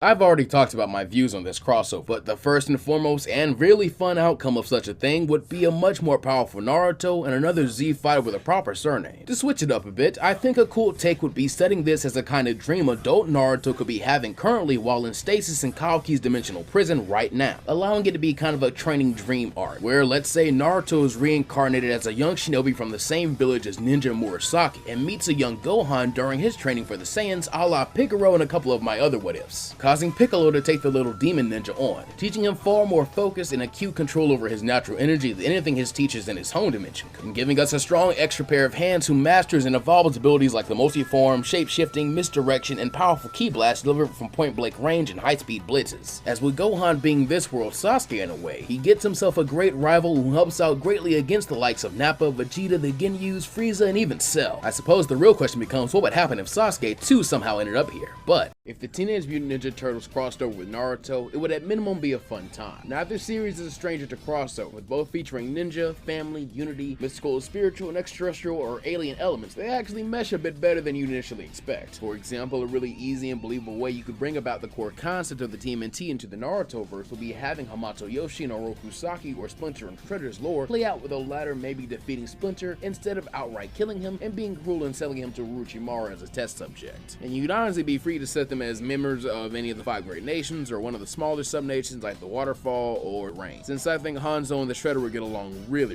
well. Or I could see him taking over what would have been the Akatsuki, and Splinter and his 4 pet turtles could get the Ooze substituted by failed versions of Jugo's Curse Mark level 2, since those really can't be turned off. But even with a mutation, Splinter's pre-held knowledge and power, Leo, Raph, Donnie, and Mikey may all reach some pretty impressive Anbu to low Kage level power should they learn to harness nature energy on their own and tap into their animal instincts for mystical sage arts. If Hamura and Hagoromo Otsutsuki were reborn with all their memories and powers, I have little doubt Hamura wouldn't place 100% of his focus and effort into preventing the rift between themselves and their mother, discouraging her away from her sacrifice to the God Tree and misguided attempts at protection. As if she could be swayed, he would have no need to guard her sealed remains, nor would he have to burden his descendants with the same issue, seeing them all truly free as a bird. Meanwhile, Hagoromo, I feel, will be taking steps to be the one painting the tale of the shinobi world more conclusively here, never being caught off guard by his mother's actions, and foreseeing the rift he would cause between himself and his own children, and the vicious cycle he would lock them into, all while likely not even caring all that much about if he becomes the Sage of Six Paths again or not, and so in the end allowing him to avoid his own regrets. However, the question becomes, if Kaguya is able to be swayed and saved, how will the united clan as the now protectors of Earth defend the planet from the rest of their kin? All are good questions, and though Hagoromo and Hamura aren't usually characters I look at when thinking of what ifs, I believe I need to change that. If Indra and Ashura were reborn with all their memories and powers, I really don't think it changed all that much, even with their earlier place in the timeline.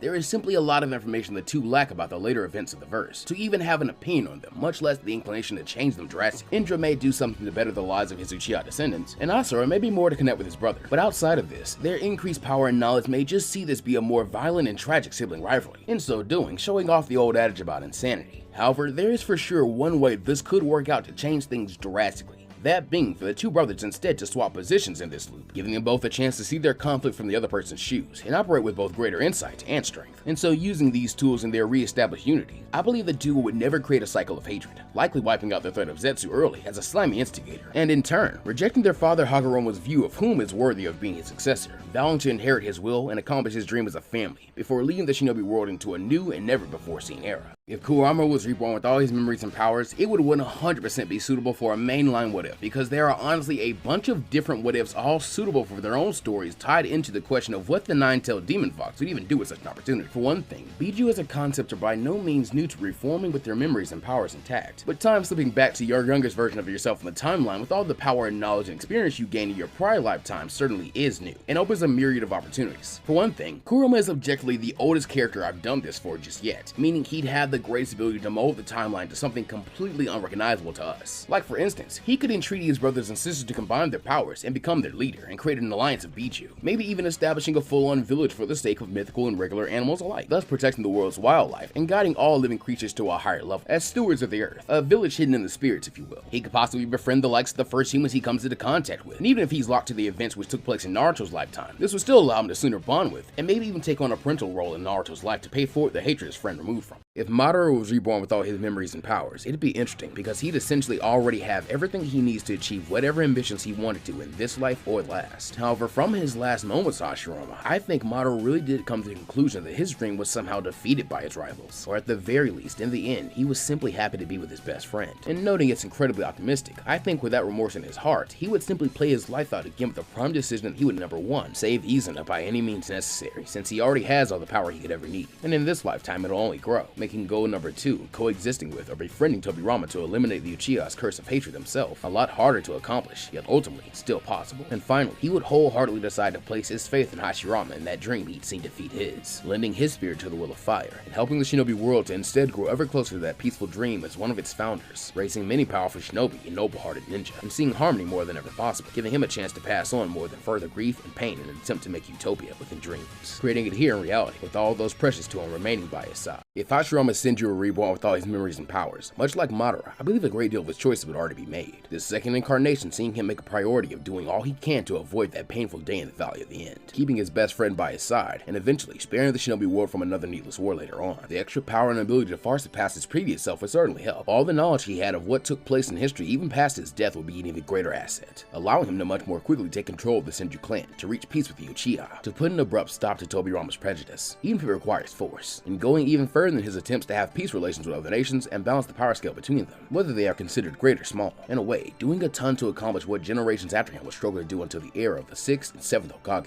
Only now, he would get to see it with his own eyes, here ensuring that Madara's lineage continues directly alongside his own, so their children can live in the world of dreams they are trying to make a reality right here and now. After all that craziness with reincarnated space aliens and such, he's fully willing to bet on the will of fire, and the dream that he has brought the shinobi world close enough together to deal with something like that. If Kakuzu, Hidan, or both at the same time were reborn with all of their powers and memories, alright, let's be frank, Hidan would pretty much squander the opportunity, all things considered. Probably just leveraging his increase in power to be more devoted to Jashin, and maybe deciding to cut down Shikamaru before Asuma. However, Kakuzu, as much as a meme as he has become the fan of from constant winking, could honestly make some pretty intriguing and literal million-dollar moves. For one thing, with his abilities already intact, it's more than possible he could covertly hide his already having the Earth Grudge, whilst improving his position in and preventing his exile from the Hidden Waterfall Village, and steadily making a stockpile of hearts from both his fallen enemies, or even allies who get too close to his secret, continuing on like this until he becomes the leader of Taigakure, and possibly even until he can relive and avoid his conflict with the first Hokage, in favor of getting close to him, with offers of friendship in the aftermath of his fight with his best friend. But in his grief, the first would not notice until too late, dwelling on the thought that Madara tore his heart out when he left, though in fact, it will be Kakuzu, and with it combined with the Earth Grudge, he may actually be worth some of that hype. If Tobirama Senju were reborn with all his powers and abilities, as much as I want to expect better of him as I did for Madara, I honestly don't see him changing much of his outlook. I mean, his actual reincarnation and participation in the 4th grade war would ultimately kinda confirm a lot of his biases, and the increased power from the jump could allow him to do things like first and foremost, save Itama, while likely moving to wipe out Madara and make it permanent this time, unlike his brother. Maybe even attempting to more immediately take and control the reins of the village once it's established before Hashirama, with a much stricter focus on military strength and isolationism, quite possibly letting his power and ideals corrupt him from self-righteousness, and seeing him become a scourge far worse than Madara ever posed, since even in the past, his hatred for the Uchiha was strong enough to see it be one of his and Hashirama's greatest disagreements, and look where agreeing to disagree got them last time. However, it is still ultimately possible Tobirama has the humility and self-awareness to realize just how big a role mindsets and actions like his former ones played in putting the world in peril, meaning he can make a conscious choice to do and be better, like still saving Itama, but perhaps sparing his attackers, and getting them along with Madara and Hashirama to back a much earlier call for peace. If the 3rd Hokage was reborn with all his powers and memories, I would like to think he would take the opportunity to fix a lot of the mistakes we've all taken no small amount of time in criticizing him for, and starting early with through things like taking a stand for fair treatment of the Uchiha and greater love and understanding for their neighbors outside the Land of Fire, having seen the marvelous fellowship of the world in the Shinobi Alliance, and likely showing his full increased power for the first time in the battle alongside the 2nd Hokage, saving his life to preserve his wisdom for the future and improve his legacy as well, preventing the death of Sakuma Hatsuge and giving proper promotion and recognition to Mai Da so that he can survive as well, giving 2 more of the world's technically most influential shinobi a greater chance to shine, while also full on adopting the likes of Orochimaru after his parents' death, in a dedicated attempt to steer him away from his prior path, or keep him closer to stop him should it still come to it. He would also encourage Jiraiya to bring his rain orphans to the Leaf, while also making a dedicated effort to be less hard on Asuma when he's born. By the time the 3rd war is fully in swing, I think the Leaf would have enough goodwill to conduct early peace negotiations and prevent a great deal of its bloodshed. However, trusting in the will of fire, Hiruzen's ultimate choice would be the one to do the fighting and sealing of Nine Tails, making sure his final act is ensuring Naruto and his family live on as the proper heroes in the future. If Danzo Shimura was reborn with all his memories and powers, it would be beyond interesting, because he has both experienced something like reincarnation through the use of the Izanagi Genjutsu. So first and foremost, he'd likely only be a bit off-put by the situation, and may chalk it up to a side effect of using the forbidden jutsu under such taboo circumstances. And Danzo is just in the right spot of knowing the later events of the world, and yet still holding a lot of dark and clandestine knowledge and power with which to shape the world to his liking. The other thing is that there is little, if any, reason to suspect Danzo would choose a less hateful or lonely path for himself, other than the general idea that the only line he's unwilling to cross is directly harming Hiruzen, and just not being insane enough to try the exact same things twice, meaning he'd do even worse and more messed up things while finding a different way to go about his plans, meaning he might do the exact opposite, or find elaborate ways to complete his goals. In fairness though, I believe this story is also worth a mainline take, and possibly even multiple routes, since this is for sure one of the only alternate Danzo focused timelines I can really think of, as those kind of things are a bit rare.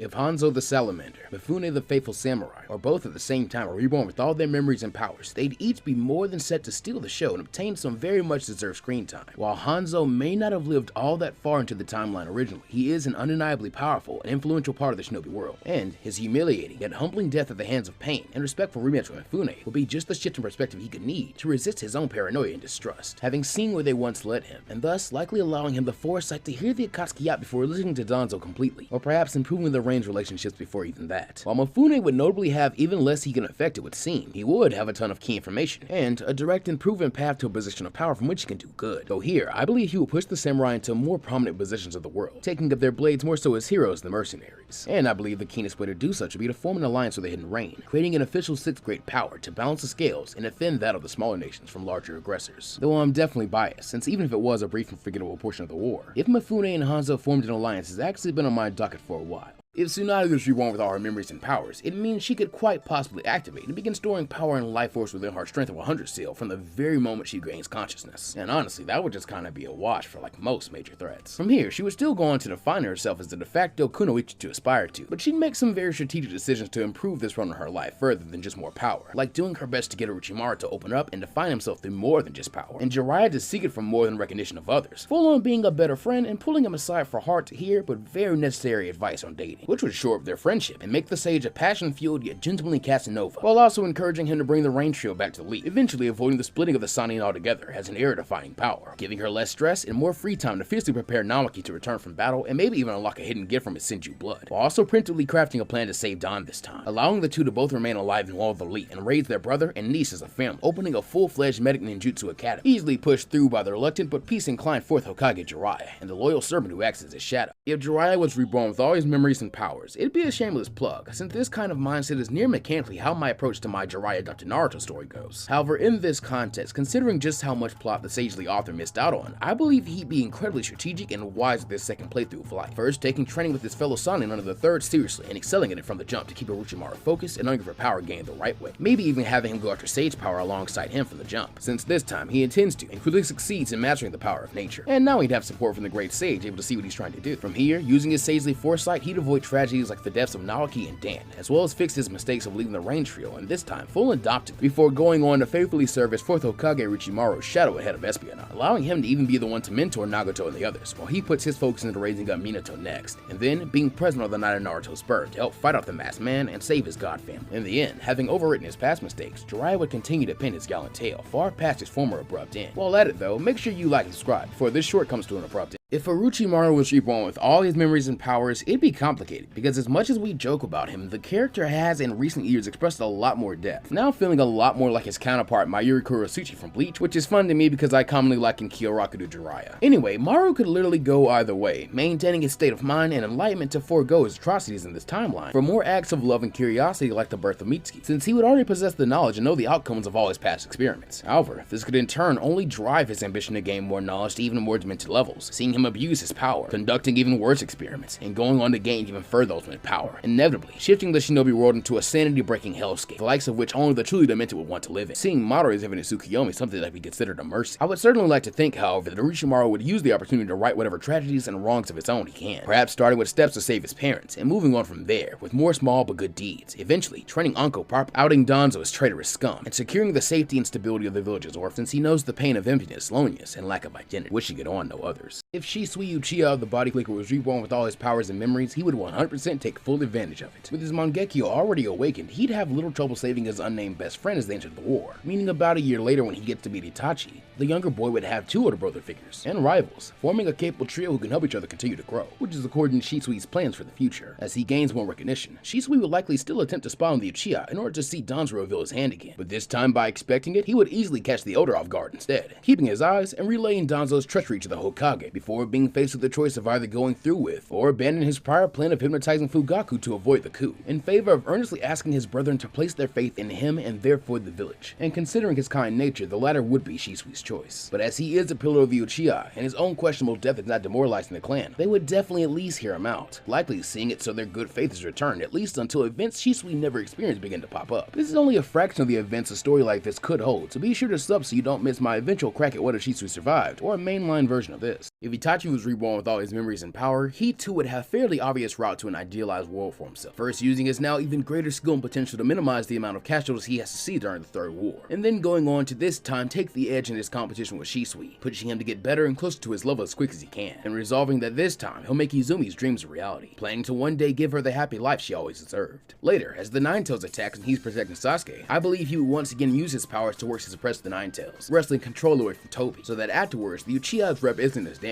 He still enters the academy and graduates early, but when Danzo approaches him this time though, he already has no intention to have any deals with him, going on to make his sensei unable to bar him from the tuning exams on pure results alone, and even saving the life of his comrade Tenma Izumo, as his Sharingan is already awoken, and his Mangekyo gives him the power to help drive off the masked man. Pending this, I believe he'd not only correctly label him as the culprit for the attack, further helping the Uchiha without spying on them, but he would also begin to make a bid for succeeding as the next Hokage, endeavoring to quell his clan's rage in this life by bearing a much different burden. If Yahiko was reborn with all his memories and powers, he would be an interesting case, as considering he died so young and comparatively early in the timeline, he would have very little that he would know to change. As a result, he would still collect his fellow orphans and train them under Jiraiya, though in this timeline he would be more of an assistant teacher than a student, while also having his sensei stick around, since while he is not strong enough to protect Nagato from Obito, a Sannin might be a sufficient deterrent. The big change Yahiko would make, however, is preventing Danzo from turning Hanzo against the Akatsuki by establishing a relationship sooner, and ensuring they would have years of trust to outweigh the stranger's claims of betrayal.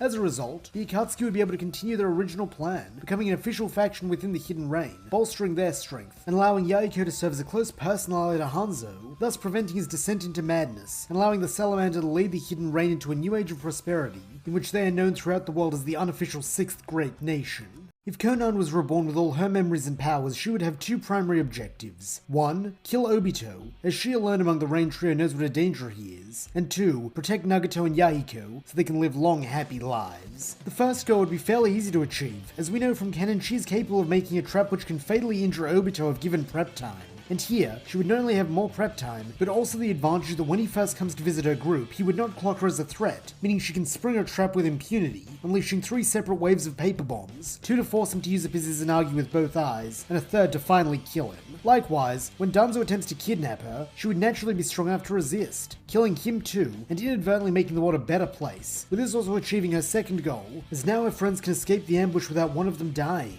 Nonetheless, it is likely they would still depose Hanzo as he is a threat, though whether they would seize control this time, or simply go about their lives now that the danger is past is unclear. Either way though, Konan would remain a watchful guardian angel, protecting those she loves from out of sight. If Nagato was reborn with all his memories and powers, a lot would change, pretty much from the get-go, since one important fact is he would be aware of Madara implanting the Rinnegan in him, and so would know definitively he is not the child of prophecy, and instead just a pawn. As a result, he would try to lead things down a very different path, firstly preventing his parents from being murdered, and then having them adopt Yahiko, Konan, and Chibi the dog. From there he would begin training the orphans personally without a need for Jiraiya, while using his Rinnegan as a deterrent against the invading nations to protect the Hidden Reign from becoming a military quagmire. Following the war, Nagato would serve as Yahiko's right hand, an advisor on the Akatsuki, while helping his friend to forge ties with Hanzo, so that one day he would become the next village head like he always should have been. To help with this, he would eventually pass on his Rinnegan, one to each of his friends, since he no longer needs them considering the power he already has, though he would hold on to them just long enough to witness the smiling face of a young Naruto Uzumaki and the loving embrace of his parents. His faith in him is strong as ever. And if you enjoyed this Super Mini, have faith in my recommendation and check out Pickle Dill's What If Jiraiya Brought the Rain Trio to Konoha. If Sakumo Hatsuki was reborn with all his memories and powers, it'd flat out be a crazy interesting story as he's just a concept-rich character when it comes to AUs. This is mostly due to his connection and impact on Kakashi, but there's other stuff he can have an impact on, to the point I'm still honestly very bummed he didn't win the contest to receive his own one-shot manga. So fingers crossed for next time, and for now, the odds of me actually doing something like this as a mainline story are decently high. Aside from this, the extra power, knowledge, and experience from reincarnation will be the extra boost that Sakumo needs to successfully complete his oh-so-important mission while also protecting the lives of his comrades all on his own. And this stance on things greater success and more results to make his clout and impact on the village and possibly Water Shinobi world more remarkable, with Sakumo more than likely being the best candidate for 4th Hokage the quickest after the 3rd feels it's time to step down. If his reputation in the sand is anything to go by, his leadership would certainly have many scrutinizing eyes on it both in and out of the village, but I think Sakumo will quickly begin to trend the village towards compassion and understanding to all, with hopes of making the shinobi world less brutal and cutthroat, so that no one ever feels like he did again.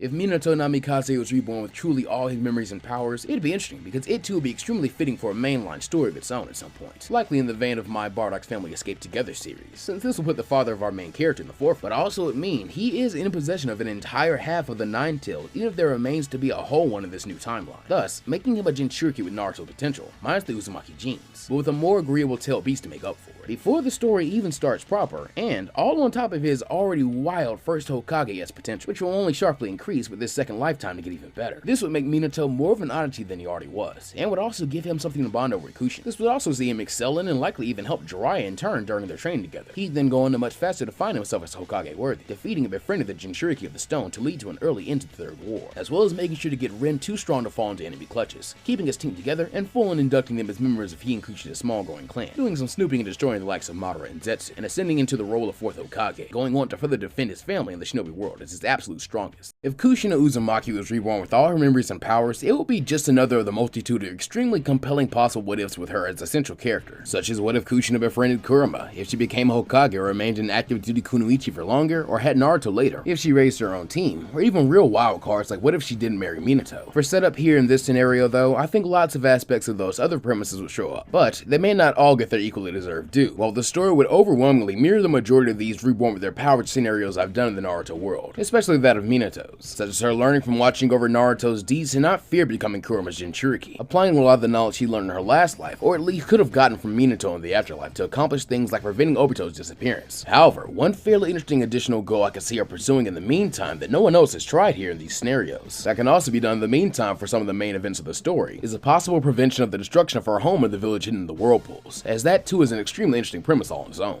If Kakashi was reborn with all his memories and power, he would use that big brain of his to make the Naruto world the most ideal version of it could possibly be from his perspective. He, however, is the most interesting for this kind of idea as he has the greatest motivation for it, but the fewest means to actually change a lot of things. I think the first and foremost he may make, however, is some kind of bid to either Sakamoto or the third Hokage to send his father some backup on his mission, even if it doesn't seem like he may need it. This kind of plot armor likely seeing his father never disgraced, and likely living up to his own legend as a strong contender for and possibly final pick of the title of fourth Hokage. While Kakashi this time makes a point to truly enjoy his academy days in childhood, forming stronger bonds with everyone, especially his class dead last Obito Uchiha, whom upon being drafted onto the same team with, and entering the Third Great Ninja World War, Kakashi would work to make sure that Obito kept up with him even as he advances quickly, supporting his bid to be the next Hokage, and even surprising the boy with his willingness to help instead of going for the title himself. Later, the duo synchronicity even sees them prevent their teammate from being kidnapped, and their team surviving the war, learning under the Yellow Flash and Red Hot Habanero, as Kakashi leads the bid for Obito to be Lord 5th Hokage. If Zabuza was reborn with all his memories and powers, it would most likely wind up a lot like my If Zabuza Survived series in the grand scheme of things, in terms of Zabuza using a second chance to enrich his life with different ambitions and goals. However, in terms of reincarnation, there is a good bit of info of the world that he missed out on even with his cameo in the Fourth War after his death, though the key difference is Zabuza would be at least twice as strong and skilled this go-round, and would even have a chance to reattempt and likely successfully assassinate the 4th Mizukage, quite possibly leading to a very early discovery of his manipulation by the members of the Akatsuki, and the wider plot around it, which would probably do a lot to help improve the Mist image at this point. We'd also quite possibly see Zabuza attain the rank of Mizukage himself, and putting an immediate end to the discrimination of Kekkei Genkai wielders in the Land of Water, quickly taking a talented boy named Haku under his winged elbow as an assistant, and aid in further changing the destiny of the Mist. This go-round even allowing him to also take Genki Mimaro, as there is no end to his resources now, eventually seeing him prepare the duo as a team to go up against a certain knuckle-handed ninja in the tuning exams, who despite their conflict in his previous life, he was touched by, and in the end had to admit he really liked those guys. However, his new ambition would be to find the truth behind Yagura's downfall. If either Might Guy, Rock Lee, or both at the same time are reborn with all their memories and powers, while either scenario would be incredibly rich with opportunity for comedy and hype taijutsu action, they would be rather similar and predictable all things considered as per these characters' specialty in the shinobi arts. That said, Guy especially knows just about all the relevant info in the series to change it massively early on, as well as has people he'd want to save or make better first impressions on, like his father Kakashi, while Lee has a bunch more spotlight to obtain and usefulness to contribute, like helping Neji with his own power, and saving Team 7 from the likes of Orochimaru and Team Dose, and giving Gaara a very sorely needed defeat. Plus, if you do both characters at once, that opens up even more avenues for interesting interactions and choices. While the escalation of power would devolve into me stronger than last time, very quickly I do often find myself intrigued with the concept of what ifs that look only into small changes in a character's training or preparation, and this would kind of fall under that umbrella, though in general I do have only one lead-centric scenario currently planned, and nothing for Guy, which is a bit of a shame, so keep on the lookout for my eventual What If Rock Lee was the main character as a mainline scenario, and definitely suggest some Lee, Guy, or even Might Die centric stories you want to see. If Obito were reborn, it's quite obvious what his priorities and goals would be, especially since in his relenting moments, as Naruto and Kakashi's words broke through to him, he thought of something very close to this idea. Primarily, even though he'd be able to avoid a lot of his own dead-last and goofball stigma, I'm certain that he wouldn't, as even if he already has godly power, why should he not indulge in his joy, seeing him therefore still goof off and still find his way onto Team Minato, where his real work begins, as he works to help support Kakashi's ambition and toughen up Rin so that she can never fall prey to any of the evils in this world. As a result, the entire trio would of course become heroes of the war, alongside their sensei, going on to gain great fame in the process, and even mysteriously stumbling onto a seemingly hidden cave, finding the remains of a man they identify as a legendary shinobi, and pondering the strange plot he had for the place before destroying it and everything inside. Then return to Konoha for promotions alongside Minato's, as this would help bring the Uchiha into grand favor with the village. Later, Obito makes a trip over to the Hidden Rain to aid in a battle with a mercenary group trained by Jiraiya. After this, celebrating the news of Kushino and Minato soon having a son, as well as Obito being dubbed a candidate for 5th Hokage, so he's fine waiting, as he'd like to train Naruto one day. If Asuma was reborn, I think it would very much mirror my what if Asuma surpassed the 3rd Hokage concept in its premise at the very least, since even though I've only gotten a one-shot out of it at the time of recording, I have some fairly unorthodox plans for the idea. While here we'd be a lot more straightforward, as applying everything he got from his first run at life and short reincarnation in the 4th Ninja War, I have no doubt Asuma would take his father's advice to heart more than ever, and apply himself to hone his natural talent and extra raw power into the sharpest blades he can, actively disciplining himself to train harder and study longer, thus eventually easier earning things he struggled a lot more for, like the recognition of his father, Kurenai, or its peers, whilst his increased maturity means he's an even more dependable ally and carrier of the Will of Fire, seeing him likely rank up at a similar pace to Kakashi, distinguishing himself in the war to reduce the burden on his ally, which has extra unseen benefits. From there, he also may be willing to turn down the invitation to the Guardian Shinobi, or at the very least, humbly reply with a suggestion for an alternative. He'd continue to apply himself when it comes to raising his Genin too, and this time with forewarning of Hidan's gimmick, he'd waste no time in cleaving him to bits, before working with Shikamaru to do the same to Kakuzu systematically, ensuring he sees his daughter's future with his own eyes. If Sasori, Tora are both at the same time reborn with all their memories and powers, it's an acutely interesting what if, mostly because the two stand as pretty great examples of how wide and varied the reasonings our favorite missing ninja had when deciding to join the Akatsuki, whether selfish, selfless, or just for the pursuit of their personal brand of art. And they're standing on pretty opposite sides of the spectrum, meaning we have fairly safe assumptions we could make based on how their final moments were spent. So for Tora, it's actually quite likely he wouldn't actively try to avoid any of the misfortunes or mistakes that saw him outcast from the Hidden Stone and developing rivalries with the last of the Uchiha clan. If anything, he'd relish the chance to rehash and come out on top on those feuds. So his goal in the end likely being to just plot and scheme all the harder so he's able to take flawless wins against Itachi, Gaara, Naruto, and Kakashi, and Sasuke, while Sasori would devote all his power to protecting his parents, possibly even stopping their deployment to the war, or even joining in on the bloodshed himself to keep them safe. And with his one true desire achieved, he'd have the rest of his second shot at life to try Kankuro's teachings out, and make art that will long outlast him, this time trying something different by pledging his loyalty to the 3rd Kazekage, and eventually succeeding him as the 4th. Though this said, a what if about Tora choosing a different path is definitely on my docket, so please make sure you don't miss out on that explosively good time by subscribing. If Haku was reborn with all his memories and powers, I believe he would actually have a fairly effective and even somewhat coldly calculated second run on life. There's a ton Haku didn't get to learn about, but what he did end up learning was his and Zabuza's fate and eventual use as tools in someone else's war, thus giving solid credence that as much as he loves his adopted father, it was his leadership that ended up being their downfall. His first different choice would likely be to save his mother from his father's wrath using his power, before escaping with her, where she may even end up remerited Zabuza as a twist of fate, and so twice as powerful as last lifetime, and in possession of even more potential. Haku with some sound reasoning and leadership skills could eventually take control of their mercenary band, and make some critically different decisions, such as taking Kimimaro along with them, and later, either rejecting Gato's offer, or more wisely, going after his head for more funding. From there, as things heat up, I believe a safe choice would be to seek aid in the Land of Iron, appealing to the country and samurai as a neutral party, and getting them to back their coup on the 4th Mizukage as a genocidal maniac, which could very well lead to the discovery of Yagura's innocence, and put more pressure on the Akatsuki. Having more than earned it, we'd eventually see Haku rise to the position of one of the youngest Hage like Gaara, while also having a strong bond and allegiance to Naruto, which the blonde is confused by as to him they never met.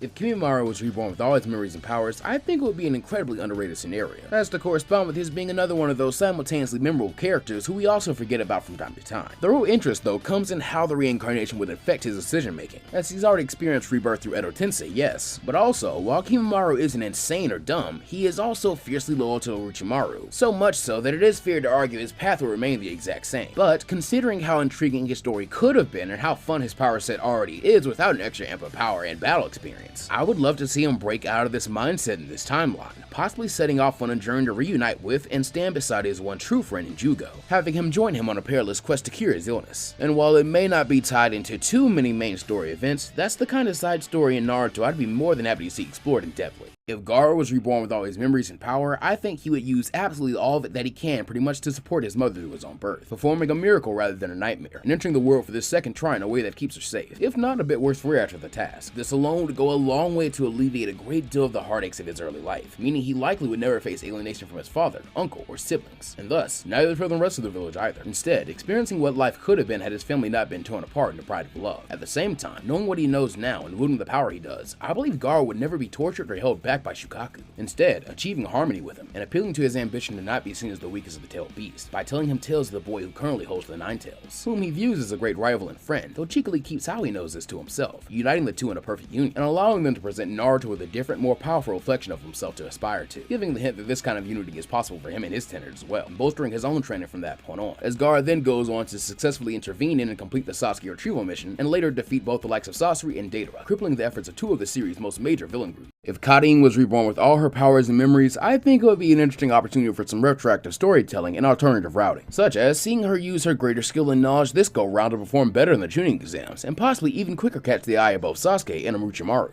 Though considering her earlier access to the adamantine chains to go with her other abilities, which only grow strong with age, she would likely be far harder to take by force unless convinced, as she wouldn't need a lot of saving. Though here again, you may have an interesting opportunity if she is instead offered greater power, rather than simply status in the Serpent Sounding Sound Village. If we don't elevate the character from her basic joke though, most of her decisions end up fairly straightforward, even with her forewarning. The end results being, this is almost certainly a world where she ends up with Sasuke in the end, or at the very least is rather close to him, since her appearance in Boruto more implies she still has feelings for him, but is also now friends with Sakura and has no interest in pursuing them any longer. So, the question of which route she takes would certainly be one of the story's most compelling aspects. If Suigetsu is reborn with all his memories and powers, I think he would take full advantage of the opportunity to more fiercely distinguish himself and carve his name to the scrolls of history. His goal is simple in this life, as he seeks to not be overshadowed by his brother, and to avoid some of the embarrassments he would suffer in his prior life, possibly even seeing him taking a page from Zabuza's book, going on an unneeded murder spree, and full-on Kane enabling Mangetsu to full-on take his place, and benefit from his status as the bearer of the scrolls of some of the Seven Ninja Swords, as well as to work alongside their masters firsthand, slowly but surely working to gain a mastery with each until he betrays their users, and with them in conjunction with his Keki Genkai, that would make him a far more valuable prospect to the Mist, and more importantly, more worthwhile to Orochimaru, with him being full-on labeled a great candidate for body swapping. And interestingly enough, I don't see Suigetsu turning down his own master this go-round, with the simple fact that he would likely welcome the opportunity for more power, maybe even having the ambition to steal Sasuke's heavy plan right out from under him, but with his own spin, seeing him eventually double-cross and execute the likes of Kabuto and Orochimaru, in order to become the Otokage himself. But it's ironic his cooler demeanor, and strength to back it up along with these lofty ambitions, could see Karin's affection turn from Sasuke to himself. If Jugo is reborn with all his memories and powers, I think it would be another fairly interesting character study, as Jugo is certainly one of those Naruto characters one can often forget off the top of their heads, but then remember how rich the lore is when you sit and think about him for more than 1 second. Kimimaro being such a key aspect to his backstory and characterization as a soft-hearted big brother type, at least when not on murderous rampages, to me means he would extend a lot of effort to seeing him avoid his original fate, regardless of what he has to do so, meaning he could possibly still end up joining Orochimaru, but this time while exerting more of that extra strength to enforce more ethical and logical experiments to cure his friend's ailment. And if the Sannin and Kabuto are unwilling to comply with these wishes, I have no doubt the extra boost to his abilities and mental constitution would allow Jugo to convince them.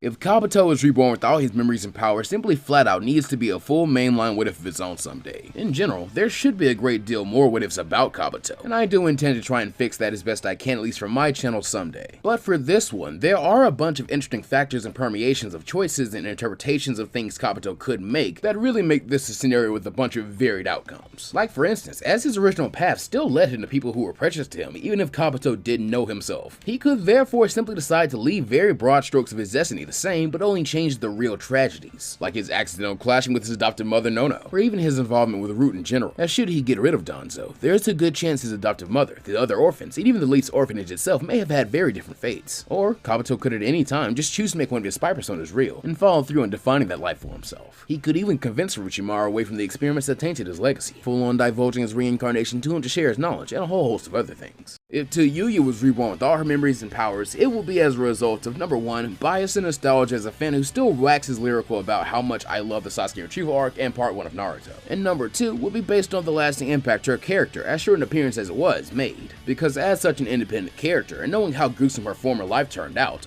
only to cruelly end up as both an Edo Tensei and a freakish experiment of Kabuto's. I think Toyuya's fierce personality would see her find a way to completely avoid the Serpent Signing and her place in the Hidden Sound. It's never been confirmed or denied whether her heritage is linked to the Uzumaki, but even if her lineage is tied to the Land of Wind or Lightning, since they also have redheads, there could be some real intrigue in her staking a claim for herself in her home, and wanting for a position higher than that of the Sound 5. There are just lots of intriguing routes and outcomes one could take with a hot-headed potty mouth like Toyuya. One of my favorites still being a concept that appears in Jiraiya adopted Naruto, and which I'd like to still one day make its own scenario, being what if Anko had her own team / reformed members of the Hidden Sound Village. So make sure you join my team and sub so you don't miss when that actually comes out. If Kiba was reborn with all his memories and powers, I think it would be similar to my scenario of the Unozuka clan adopting Naruto, since outside of avoiding getting fought on and maintaining some of his lost respect, there really isn't all too much Kiba could do with his abilities and means to change all that much, beyond really just making an active choice to not be addicted to Naruto, or just in general, going so far as to look out for. However, I would posit that reincarnation for Akamaru is keenly more interesting a way to go about this, as even though the same issues would still apply, the increased limitations like a language barrier make things more intriguing on principle, and considering Kiba's entire gimmick centers around Akamaru pretty much, he's already the star of the show. It'd also just be interesting to see Akamaru, even as a super young puppy, way stronger and more mature than Kiba, being the one to raise him, and therefore have an even better impact on him than Tsume could have ever hoped, as he helps him stay both focused and disciplined while also curbing some of his less advantageous behaviors, like the need to loudly assert himself as head of the pack. This extra time could maybe even see Akamaru evolve in a way, since there is the concept of things living long enough and becoming yokai. So imagine a world where Akamaru's increased wisdom lead to him gaining the ability to speak, or maybe to even gather nature chakra, opening the path for a canine-based sage mode. If Shino Aburami was reborn with all his memories and powers, he very well could change a great deal of things, and I'm not kidding. First off, I don't need to waste time telling you to put respect on Bug Boy's name. While what is noteworthy is his age. Shino is one of the older members of the Rookie Nine, with one of the earliest birthdays of the bunch being born in January, so add that to his keen analytical intellect, decent grasp of a respectable amount of the world's most covert lore, and desire to help his friends and be acknowledged by them. There's a lot he could and would subtly influence even while very young, because as soon as he's introduced to his parasitic insects, he'd have perfect control over them, and so would instantly have them to do his dirty work with extreme effectiveness and subtlety, meaning he could do the stereotypical meddling in the affairs of Naruto and Sasuke's backstory if possible, sure, but he could also very well prevent Hinata's attempted kidnapping and the death of her uncle, as doing so would save his teammate from a lot of pain and misery with her cousin. He could also just make the conscious choice to try and work on his confidence and communication in an attempt to become a social butterfly, possibly recalling his own time teaching to become an assistant to Ruka, and more importantly, a sort of class president, making sure none of his comrades are left behind, mistreated, or overlooked, just as he looks out for the smallest of insects. If Tintin was reborn with all her memories and powers, not much would change in the early days of the series, as there is not much that she could truly affect in the broader sense. However, this is not to say she will be aimless, as during this time, she would have a very clear goal, to increase her chakra supply, so eventually, she will be able to make better use of the treasured tools of the Sage of the Six Paths when they fall into her possession. To this end, she would begin studying under Lady Tsunade when she returns to the village, learning extreme chakra control and high-level medical ninjutsu, most important of which being the 100 Healing Seal. Though not for the purposes of healing, but rather as a chakra piggy bank that she can draw on during the war and beyond, by depositing a little bit every day as soon as she can, so that finally, the big day would arrive, and this time, Tintin would not disappoint, drawing on her saved chakra and 2 lifetimes worth of experience to keep going with the Basho-sen, long enough to confront and kill Madara alongside Gai Sensei, thus preventing the infinite Tsukuyomi, and at the very least holding off the revival Hokage. Not bad for someone with less screen time than a swing. If Neji were reborn with all his memories and powers from his previous life, it'd be quite interesting, because while this amp and increasing his potential in this next incarnation would make his genius title more worthwhile, there are a lot of regrets for this branch member of the Hyuga, and things he could just simply improve on this run, obviously immediately avoiding his old view of fate now that he actively shapes it himself. Some of the basics of course being a smart way to deal with the kidnapping attempt by the Cloud that embarrasses the village and keeps them from calling for repayment in blood, working as best he can alongside his father and uncle to begin dismantling the branch system while doing good deeds in the village by trying to avoid other historic tragedies, eventually becoming a mentor to the likes of Hinata, Sasuke, and Naruto as their senior, even if it only seems by a small bit, and cherishing his team and rivalry with Lee, now the respective that he will surely one day miss it, likely following through on Tintin's affection for him, eventually seeing him survive into the Boruto era, likely with a daughter born as free as a bird, going on to raise her alongside his niece and nephew and other contemporary children, and maybe even having a bond with Boruto and eyes sharp enough to peer through the reality altering of omnipotence, giving him a powerful ally in the 2 blue vortex. If Hinata were reborn with all her memories and powers, I think it would in a lot of ways mirror my take on on what if she was on Team 7, since it's already a story that fortunately gives her some more confidence and competence to use her in the spotlight. Whereas here, she'd have a second chance to assert herself and her wishes on the world, doing her best to prevent the death of her mother, or at the very least comforting both her father and sister when she is lost, defending herself against the Cloud Ninja, and therefore inadvertently saving her uncle Hisashi, making sure that training with Hanabi is always fun and fair, also allowing her to break Neji of his nihilism early and unite her family as one, something she would need, as her next priority would certainly be improving the life of Naruto, befriending him early and training him up. With all the political power of the Hyuga therefore backing him, she'd likely even have her dad use his clout as a village head to lobby credible accusations at Danzo and oust him early, as is the trend with these new game plus what ifs. In the end, likely seeing Naruto treated as a friend and equal by all those who doubtlessly claim her around Hinata, while also improving Sasuke's life a little bit inadvertently as well. From there, the timeline becomes reasonably idealized from Hinata's perspective, such as Neji surviving the war, though that perspective would also see her making preparations to prevent the rift between Boruto and Kaoki in the future, as is a mother's duty, and thus ensuring her family truly stays united forever. If Ino was reborn with all her memories and powers, she will be a great asset to the village, as from Boruto, we know she is able to monitor the entire village, along with every incoming and outgoing chakra signature, as well as perform incredible feats with the mind transfer jutsu. These abilities, and the time to grow them into even more impressive ones, would allow her to have very early warning of threats such as Kabuto, Orochimaru, and the hidden sound ninja when they attempt to enter the village in disguise for the Konoha Crush, which in turn would give the village a chance to prepare and prevent the deaths of characters like Hiruzen and Asuma, and likely just by stealing their killers' bodies temporarily so her allies can immobilize them. However, the biggest change would come during Pain's invasion, as with her abilities and foreknowledge, Ino would be able to massively help evacuate much of the civilian population, so that when the self-proclaimed god arrives with his 6 linked paths, he is met by an entire village, all with linked thought and linked sight, united through the help of a lone Yamanaka. And if any of that is too tough or complicated, she could always just disclose everything she knows with telepathic images and feelings, essentially making it so all her loved ones and allies are reborn with all their memories and powers at the exact same time. What if Choji Akimichi was reborn with all his memories and powers needs to flat out be a mainline what if. Fight me if you wanna. Power and his knowledge are fairly self-explanatory, but we should also remember everyone in Choji's life from the moment we meet him to the moment his character arc comes to a close in the 4th war tell him he needs to be more confident in his own inner strength, and we've seen the results of such confidence as very significant twice now, so at the very least we know if Choji was always confident needs to happen, even if it initially seems silly. Not sure if he can really affect some of the most important events of the timeline such as Naruto's birth or the Uchiha massacre. However, he could make good on all that filler that depicts him, Shikamaru, and Kiba as pretty good friends with Naruto, and with his newfound confidence, he could become the heart of Konoha's youth, spreading his wings and helping bring them all together, and even power up. And the beauty is, honestly, it'd all just be as simple as deciding to invite Naruto out for a bowl of ramen. By the way, I'd like to invite you to subscribe to the channel so you don't miss out on more What If Super Minis like this one or any other of my full stories. This one is complicated because we overtly need to see more from the current Shikamaru, as there's a strong part of me holding out hope that his denseness and stubbornness with Sarada is a ruse for the sake of dealing with the enemies now within the Leaf's walls. Because in the end, Shikamaru does have the will of fire and power worthy of the title of Hokage, and applying that along with his devastatingly analytical mind to a second chance at life would allow him to plan out this new incarnation like a game of shogi, making steps that to the outside eye seem like miscalculations by a precocious but lazy boy, but are in fact the machinations of a strategist who seeks to slay the very gods that threaten the peace and tranquility of his former life. While he obviously wants to do things like save Asuma, his dad, and many other lives needlessly lost over his journey, he first needs to make moves on his board to protect allies like Naruto and Sasuke, shoring up the defenses of the village, and slyly showing some effort in at least offering his wits to his allies more openly and without prying to alleviate some of their heartaches as well. With the additions of his contemporaries being more wary, powerful, and unified, you could likely see things like the Uchiha police force still intact, and more robust security system for the village by the time of the Boruto era, such as a sentinel herd of deer who move through the shadows to patrol the area around the Land of Fire.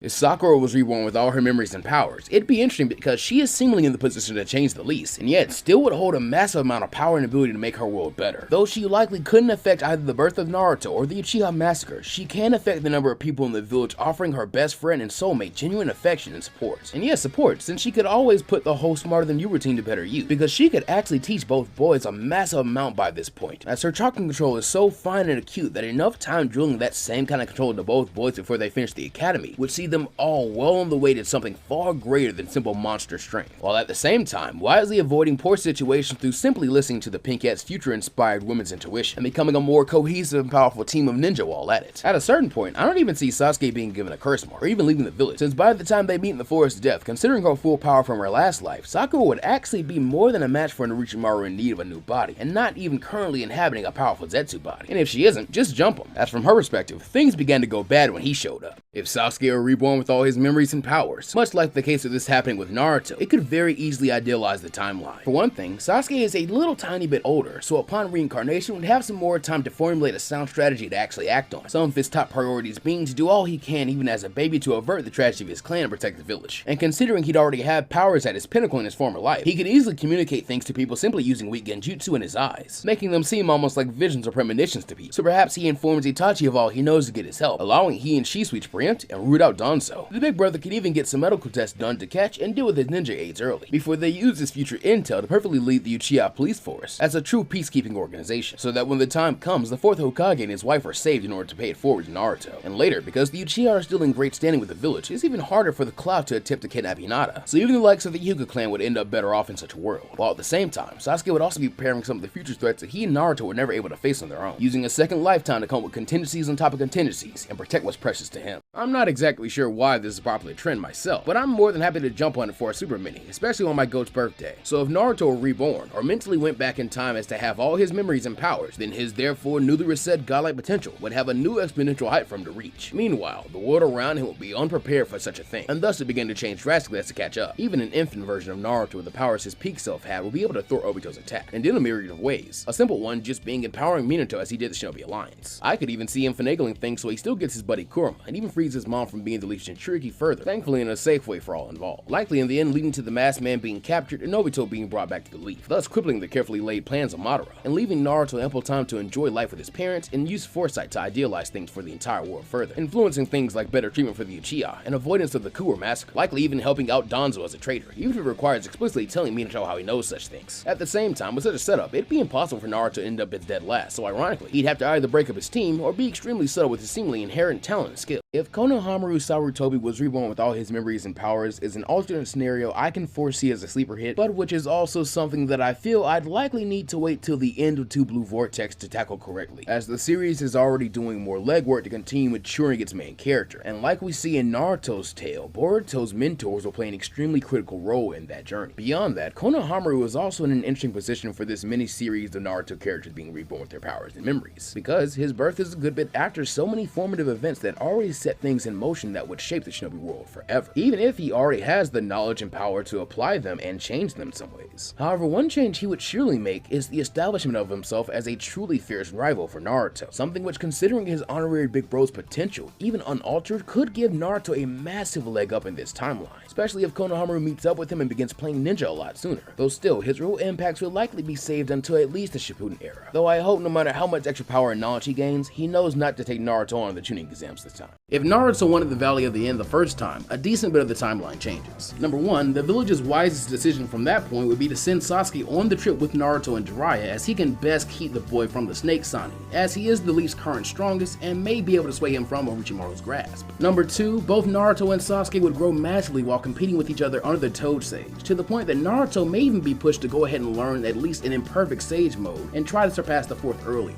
And Sasuke may even have the truth behind Itachi the Trail explained to him far earlier to placate him, which could arguably lead to an earlier attaining of the Mangekyo Sharingan from all that emotional pain. Any way you slice it, that means that by the time of their homecoming 2.5 years later, they'd be leaps and bounds stronger than their canon selves at this point. Not to mention, Jiraiya could definitely be helping to locate Itachi in order for he and Sasuke to reunite and clear the name of the Uchiha. And with Naruto's goal of being Hokage now seeming more attainable than ever, I'm sure the Ashura Reincarnate would encourage his friend to go through with this. But first, they'll need to go save Gaara. Be sure you subscribe if you'd like to see more from this story. If I continue the story of Naruto winning and bringing Sasuke back to the village early, I'd mention how Jiraiya and his two students will return to the Leaf, Sasuke thankfully getting a clean behavior report to be taken off probation, and Kakashi and Sakura being happy to have he and Naruto back as well as to see their skills on the bell test. The big change here being the Pink Cat is likely even more motivated to capture to her friends than in canon, to the point I believe she, like Neji, would have already pushed herself to a Jonin, meaning her getting teammates have some catching up to do. After assessing their skills, Team 7 heads out with Temari to the sand, but Naruto and Sasuke reason they should go on ahead, as they can move far faster than this. Kakashi gives the go-ahead, and is surprised when the two activate Sage Mode and a seemingly controlled version of the Curse Mark respectively, before pushing on ahead, reaching the Hidden Sand, and then even Datara and Sasori far before everyone else, and yes, even taking them down in a 2-on-2 match, having arrived with time to spare in order to save both Gaara and Shukaku, meaning once again the timeline diverges a great deal here, as well as the factor of them getting information of a rendezvous point with someone spying on Orochimaru as their next order of business. And remember, your next order of business should be to make sure you subscribe.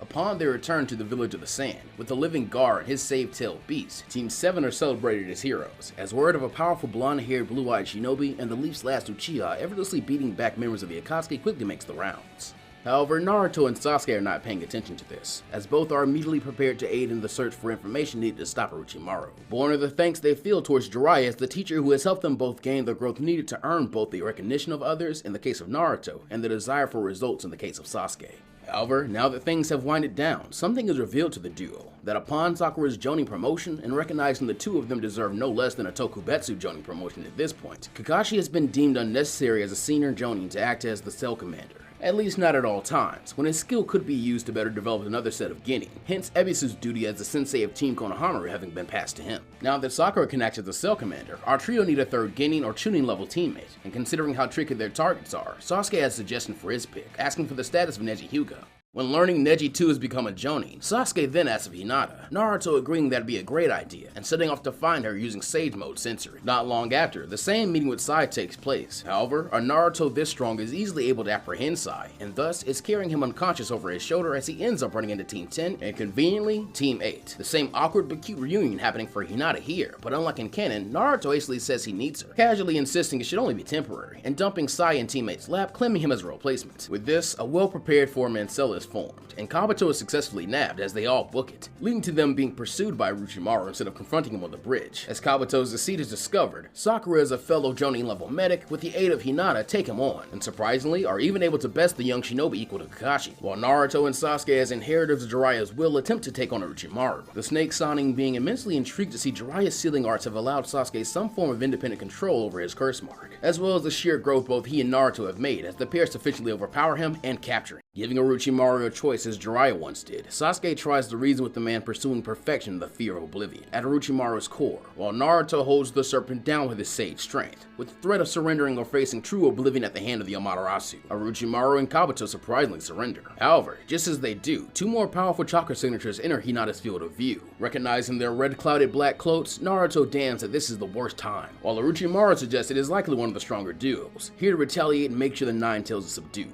Once it's clear they cannot flee comfortable with captured foes as wildly as these, and that the new enemy will be on them soon, Naruto and Sasuke of course choose to fight, even though Sakura is ordering they pull back for now. Hinata insists the same, but by then it is too late, as Itachi and Kisame Hoshigaki appear in the flesh, rather than be a substitute, as a raucous battle breaks out in this revised Team 7 along with a wary pack with Orochimaru and Kabuto taking on this new threat. Orochimaru and Naruto supporting Sasuke as their greatest weapon against Itachi, while Kabuto and the girls use finesse to try and overcome Kisame's raw might. Revealing the fruits of his investigation, Sasuke confronts Itachi with the truth, asking him to give up his martyrdom and help him give the spirits of the Uchiha peace. Moved by Sasuke's words and strength, Itachi's resolve crumbles as he decides he can't deny this request. Kisame is enraged by this betrayal, so much so that he tries to eviscerate everyone in one fell swoop by fusing with Samehada, nearly succeeding, but Itachi is swift to put his loyal former companion down, asking for his forgiveness and recognizing his earnest devotion to his comrades, as he gently puts an end to him. After returning to the village with such queries, the mission is deemed an overwhelming success, while Jiraiya is quickly called back home, as the interrogation corps and village council are forced to work overtime as an influx of useful information and a direct accusation of Danzo's duplicity is launched with 3 credible witnesses. Aided by the inadvertent discovery of a root agent by Naruto before his mission, and a secret friend of Kakashi's in the Anbu named Tenzo, the case is open and shut, Kabuto and Itachi receiving relatively minor sentences, while in the case of Orochimaru and Danzo, they are blatantly left to rot by the village, whom now all look to Naruto and Sasuke as the next generation defining the will of fire. Unwilling to yield, Danzo launches a final desperate ploy to escape capture, but is beaten back after exhausting a few eyes for the Izanagi to escape the Leaf's forces, after being forced to yield before a triumphant Itachi and Sasuke, where Shisui's eye is reclaimed. From here, there is a lot of downtime, in which Sasuke visits his brother in prison to begin reconnecting, while Naruto does the same with all his friends through Hinata and Sakura. However, during a spar against Kakashi's team Konohamaru, Sasuke and Naruto catch wind that the next tuning exam is being held in the Hidden Sand. With nothing better to do at the moment, they decide to enter for the chance to officially rank up, and see where they stack up to each other for the first time in a very long while. Once again returning to the sand as heroes and being welcomed back by Gaara, the duo become the odds-on favorite of the tournament, even with 2 teams from the stone sensei'd by the 4th and 5th tailed Jinchurikis, and coincidentally, a team from the hidden waterfall that features the 7th. This just means the competition is stiff, seeing Konohamaru's group just barely reaching the finals, as both Naruto and Sasuke have multiple casual battles since lots of their competition are their juniors, setting the final match as a one-on-one between the two after an additional month of training. Having taken the time to hone their basics to their pinnacle, as well as reconsider any new skills they can make from them, Naruto and Sasuke go at it hard in this finals match, with the Uzumaki revealing to his friend that not only has he mastered Perfect Sage mode, but now, with Gaara's help pinning his mending of the bridge and agreeing with Shukaku to form a perfect Jinchuriki union, he's beginning to understand mixing Nine Tails and Sage Chakra together through trying to better understand the Nine Tails itself, thus awakening him to a whole new level of power. While Sasuke is just as eager to test what he has learned from Itachi and can now mix it with his perfect cursed form against his rival, choosing to not strain his eyes by harnessing this form's constitution in order to use his natural Uchiha synchronicity with Fire Chakra with his hard-earned Lightning Chakra mastery, for something he and Itachi reluctantly agreed with Orochimaru's name choice on calling the Dragon Chakra mode.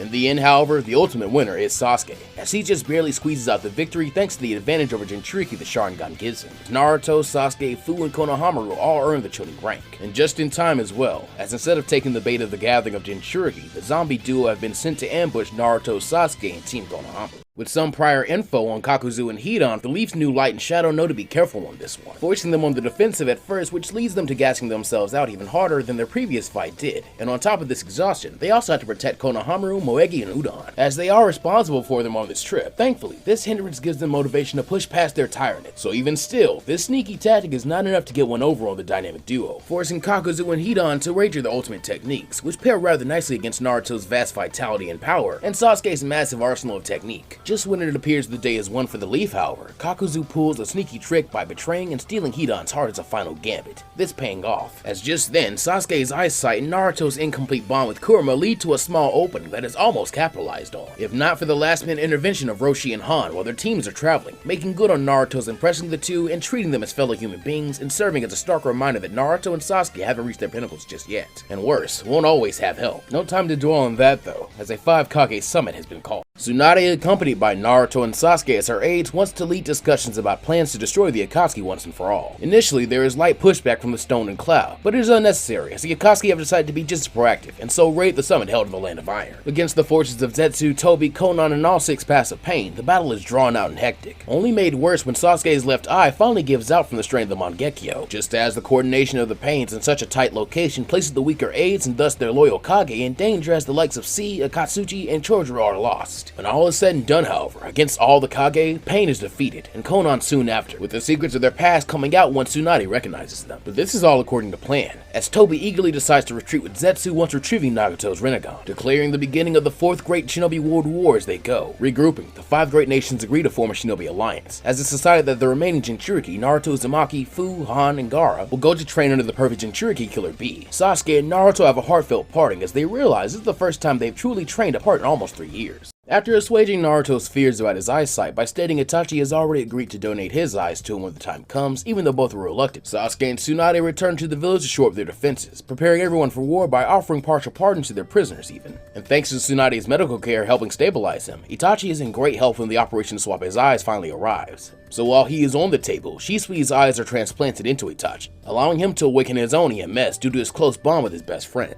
Even when compared to his brother, still Sasuke is awarded command of his own division alongside Jiraiya during the war, featuring aid from his brother, Kabuto, and even members of Orochimaru's disbanded Sound Village, thus allowing the Leaf a lot more powerful hands on deck to support the Uchiha brothers as they fight to buy Naruto then Jinchuriki time to act as their trump cards. Meanwhile, after meeting the befriending Killer Bee, the 5 Jinchuriki all face the Waterfall of Truth trial, and then go on to confront and defeat their beast in combat, Naruto having the toughest time, but inevitably coming out on top, earning both a teary long-awaited reunion with his parents, and unimaginable power as a reward. With this completed, the group fuel up with provisions and then set off to join the war, as the allied forces are simply too overwhelming for the comparatively mediocre missing ninja and Zetsu arm, causing things to look very dire for the Akatsuki very quickly, as an elite unit made up of Kakashi, Sasuke, and Itachi quickly find the enemy HQ and attempt to end things quickly by combining the power of their Mangekyo Sharingan. A solid plan, only marred by the unpredictable fact that the opponent is truly Obito Uchiha, who was more than prepared to fight his old friend to the death using 6 corpses and his newly acquired Rinnegan. In the ensuing battle, even with the odds stacked against him, Obito seems unstoppable, until a clever strategy by Itachi and Kakashi makes his hacks backfire on him, therefore making an opening for Sasuke to finish him off, forcing him to resort to a desperate half measure to revive Madara and activate the infinite Tsukuyomi, extracting his soul from the King of Hell to imbue it in a victim to act as a base body for the soul to possess, this victim turning out to be Kakashi. As he is already racked with grief, this allowed for Madara's return, and for him to make his play, and with no Edo Tensei Kage to back up the shinobi forces, Sasuke watches as multiple of his allies sacrifice themselves to save him. Sasuke is forced to respond with tenacity instead of hate, as Jiraiya and even Iruka fall to Madara's massacre, until finally Naruto and Jinchuriki arrive. However, even still, Madara continues to evade and siphon off their power using his Rinnegan, capturing chakra from each to build a mighty tree and see himself be backstabbed by Zetsu as the true mastermind. As Kaguya proves too much for them, Hagoromo intervenes to help his reincarnated children, bestowing 6 past chakra on them as they have already broken the cycle of hatred, and allowing them to inherit their allies' will and seal Kage with perfect teamwork and synchronicity. Immediately after the war, Naruto is quickly named the 6th Hokage, as no other candidate name remains in the running for long, seeing Naruto's found family of Team 7 including Hinata as an honorary member coming behind Naruto to help him as the village leader, and naturally leading to marriages for both pairings as soon their children Boruto and Sarada are born, both benefiting from basically being raised as cousins in this universe, as a still very alive and well Neji goes on to become their children's sensei, while Itachi lives on to become the village elder, often filling in Danzo's role with a greater deal of humility and compassion, resulting in a new era of peace for the ninja world in memory of those lost in the war. As an objectively young Kage, having risen to the position as just a mere Chunin, Naruto still truly appreciates the aid of his remaining mentors, in this timeline somewhat fittingly being assisted by Iruka as his official aid and advisor, while now also having a council of elders with Itachi as its lead.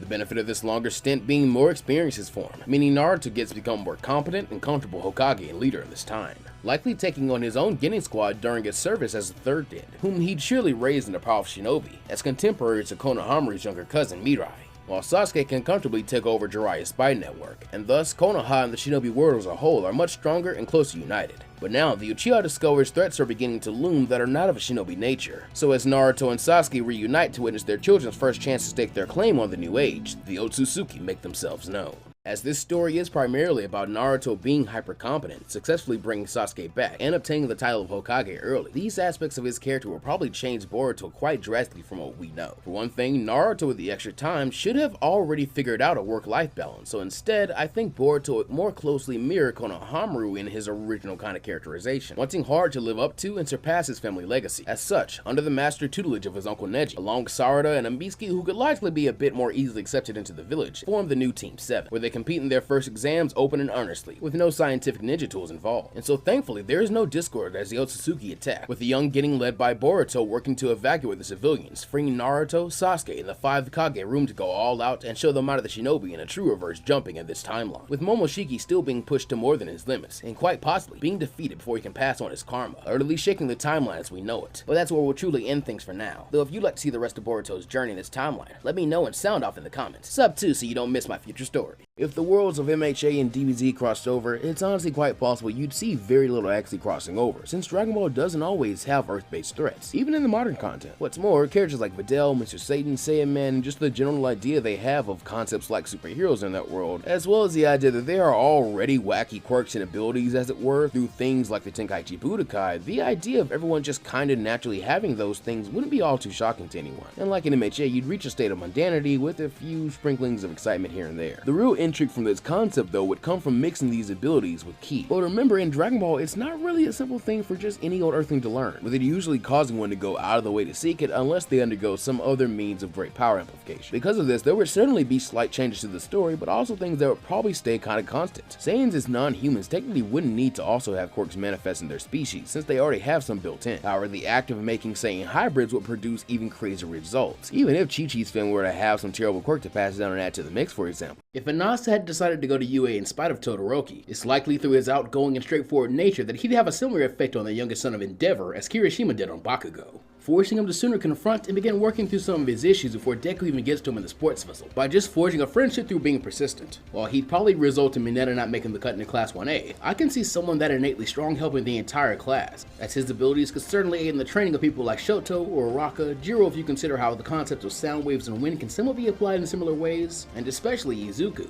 as it's possible that having a literal airbender as a top rival in the class could lead to a quicker understanding and mastery over the concepts behind his Air Force techniques, and maybe even allow for a faster mastery over Nana Shimura's float, and not to mention, just an all-around bolstering of UA's forces. If Deku and Bakugo were twins, their early childhood relationship would be similar to canon, with them being close and standing on equal footing, though this would all change when Katsuki's quirk comes in, while Izuku's does not, since regardless of who their parents are, society would begin to treat them differently, with them internalizing it. Subsequently, both boys' worst traits would be amplified, as not only would Katsuki be praised for his powerful quirk, but he would also now have a direct comparison in Izuku to look even more impressive and fuel his ego, while Izuku would have even more of a bent towards neglecting himself in favor of others due to perpetually being the shadow of his twin. As a result, he would abandon his dream of being a hero early on, instead dedicating himself to holding Katsuki up, with him enrolling in UA's support or management course where he would flourish, thanks to his encyclopedic knowledge of heroes, and finally having something where he's not compared to his twin. Meanwhile, Katsuki would still enter the hero course, with the goal of becoming number 1, since despite his outward contempt for his quirkless brother, he would recognize the sacrifice he had made for him.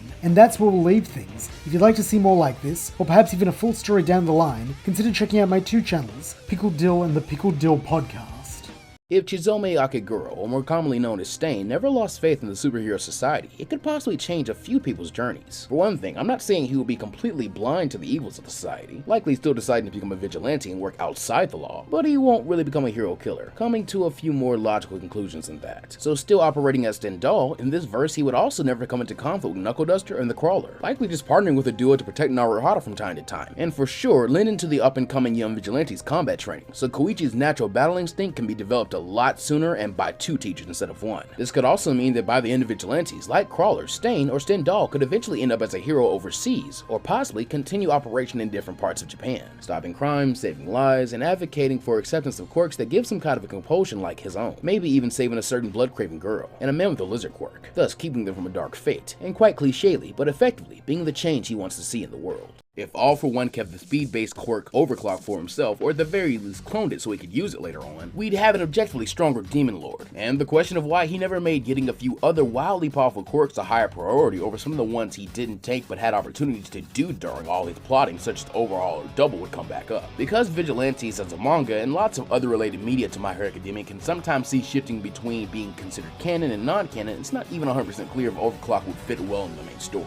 But as it's an ability that vastly increases both physical and mental speed, I honestly don't see many logical ways for AFO to not win in most major conflicts he'd happen upon, simply because he's just that hard to outthink. Even if on the off chance an opponent can outspeed him, it won't account for much if the Demon King is 5 steps ahead at all times. If Overclock was in any of AFO's loadouts during his past battles with All Might, then Japan may have fallen to become a lawless villain-led country before Deku was even old enough to be inspired by it. Or at least, that's what I think would happen. If All For One really were Deku's dad, it would mean he backed the absolute queen that is Inko Midoriya. As such, I think when they find out that Deku is quirkless, he gives him her telekinesis, since Inko isn't depicted to really use it frequently, so she isn't very attached to it. And so, Deku begins to work on it. And as we know, the more you work on a quirk, the stronger it gets. Also, Shigaraki would just be Deku's older brother, like they would just be raised that way. Though Deku is still living a pretty normal life so far, as he's still going to go on to complete middle school, still developing maybe a rivalry with Bakugo, more so for his view of himself as a heroic villain. But as his parents are against superhuman society, he is eventually going to be indoctrinated, and probably given a very similar test as Shigi, but instead is told to go after a specific person and collect their DNA. This is Hitoshi Shinso. After this, Deku becomes a villain, and I'm going to say Rebecca's shield is given one for all, as the 4th user warns All Might to not give it to a quirk holder. From here, she takes Deku's canon place for most stuff, and even has a cute romance with Uraraka, since she's gonna be doing everything else Deku does. The USJ attack is better for the league with villain Deku. The sports festival is just a backdrop for Deku helping his older brother recruit Stain. And this stronger league with the Vanguard Action Squad led by Stain actually kills off a lot of the lesser-like classmates, making the remaining 1A and 1B students combine into one class. Communal War still takes place, and Shigaraki and Deku are still motivated, but it's because they're both losing their dad. The Yakuza arc does take place, but Deku, Shigaraki, and the league are already training hard. The Villain Academia arc is a cakewalk, and the Liberation Front is now equally as powerful as a hero association. War begins, but this time Erasure is lost, and thus the villains rule, allowing Deku to break down the weird eugenics of the superhuman society as the right hand of the villain. If I told the story of Deku having Eraserhead's quirk, Erasure, instead of trying to connect the 2 characters by blood of some kind, I'd actually go the less traveled route and have One For All somewhat conveniently be given to the cool teacher during the events of the First War, a la Heroes Rise, this allowing him to have a super hype yet destructive battle against Shigaraki to protect his students, and he would likely do better than Deku did in his rage. Though, Shigaraki's natural strength and regeneration see him through Eraser's onslaught, letting Shigaraki still win the war of attrition. However, as the power of One For All transfers back to Deku, and Eraser's name becomes one of the final casualties, the shade of him now inhabiting and amping One For All for Deku will allow him the visual prowess to see the bigger picture and his true worth of the story as it goes forward, since now his sensei's extremely rare and vital quirk will reside in him within One For All, which could allow us to skip some heartbreak in the Dark Deku arc, since with this new power in his eyes also comes a new perspective, and greater incentive to use this toolkit and inherit his predecessor's will to become the world's greatest hero.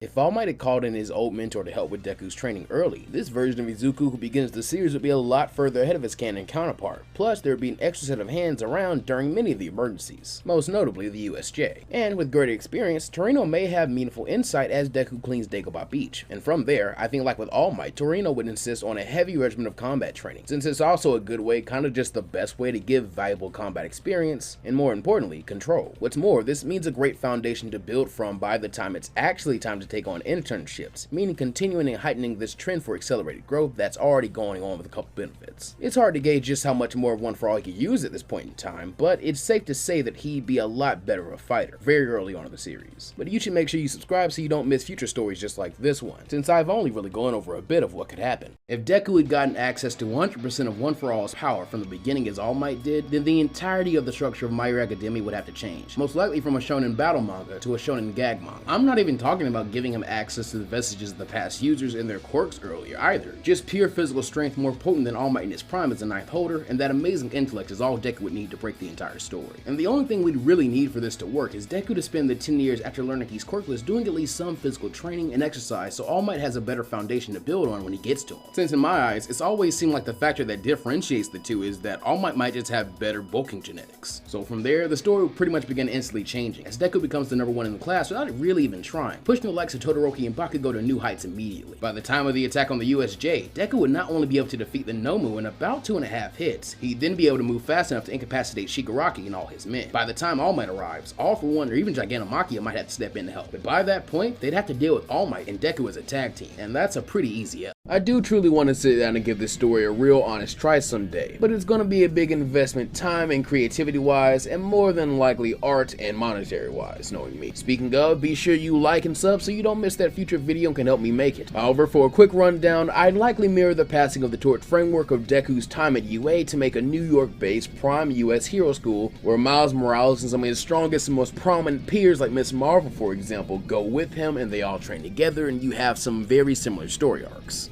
Not carbon copies, but similar. That way he and Deku easily relate when their inevitable team-up happens in this world where All For One would arguably have better powers, tech, and even allies or threats to worry about, that the scales would likely be a bit more balanced with him throughout the years. Peter Parker having a One For All-esque quirk called Spider Totem and spending a good time as the previous wielder before Miles takes it over for him, with his goal being to get good enough that Peter can retire, while he draws on the power of his past users and maybe even parallel Spider-Man to get stronger and better. I do truly want to sit down and give this story a real honest try someday, but it's going to be a big investment time and creativity wise, and more than likely art and monetary wise, knowing me. Speaking of, be sure you like and sub so you don't miss that future video and can help me make it. However, for a quick rundown, as much as many people dislike him, I would make DC's representative be Damian Wayne, even with Jonathan Kent being right there and being just as, if not a better choice. Though I do think you could really effectively use him as a best friend or kind of Shoto Todoroki kind of character if you give him a mini arc about putting too much pressure on himself to give the original Superman a super replacement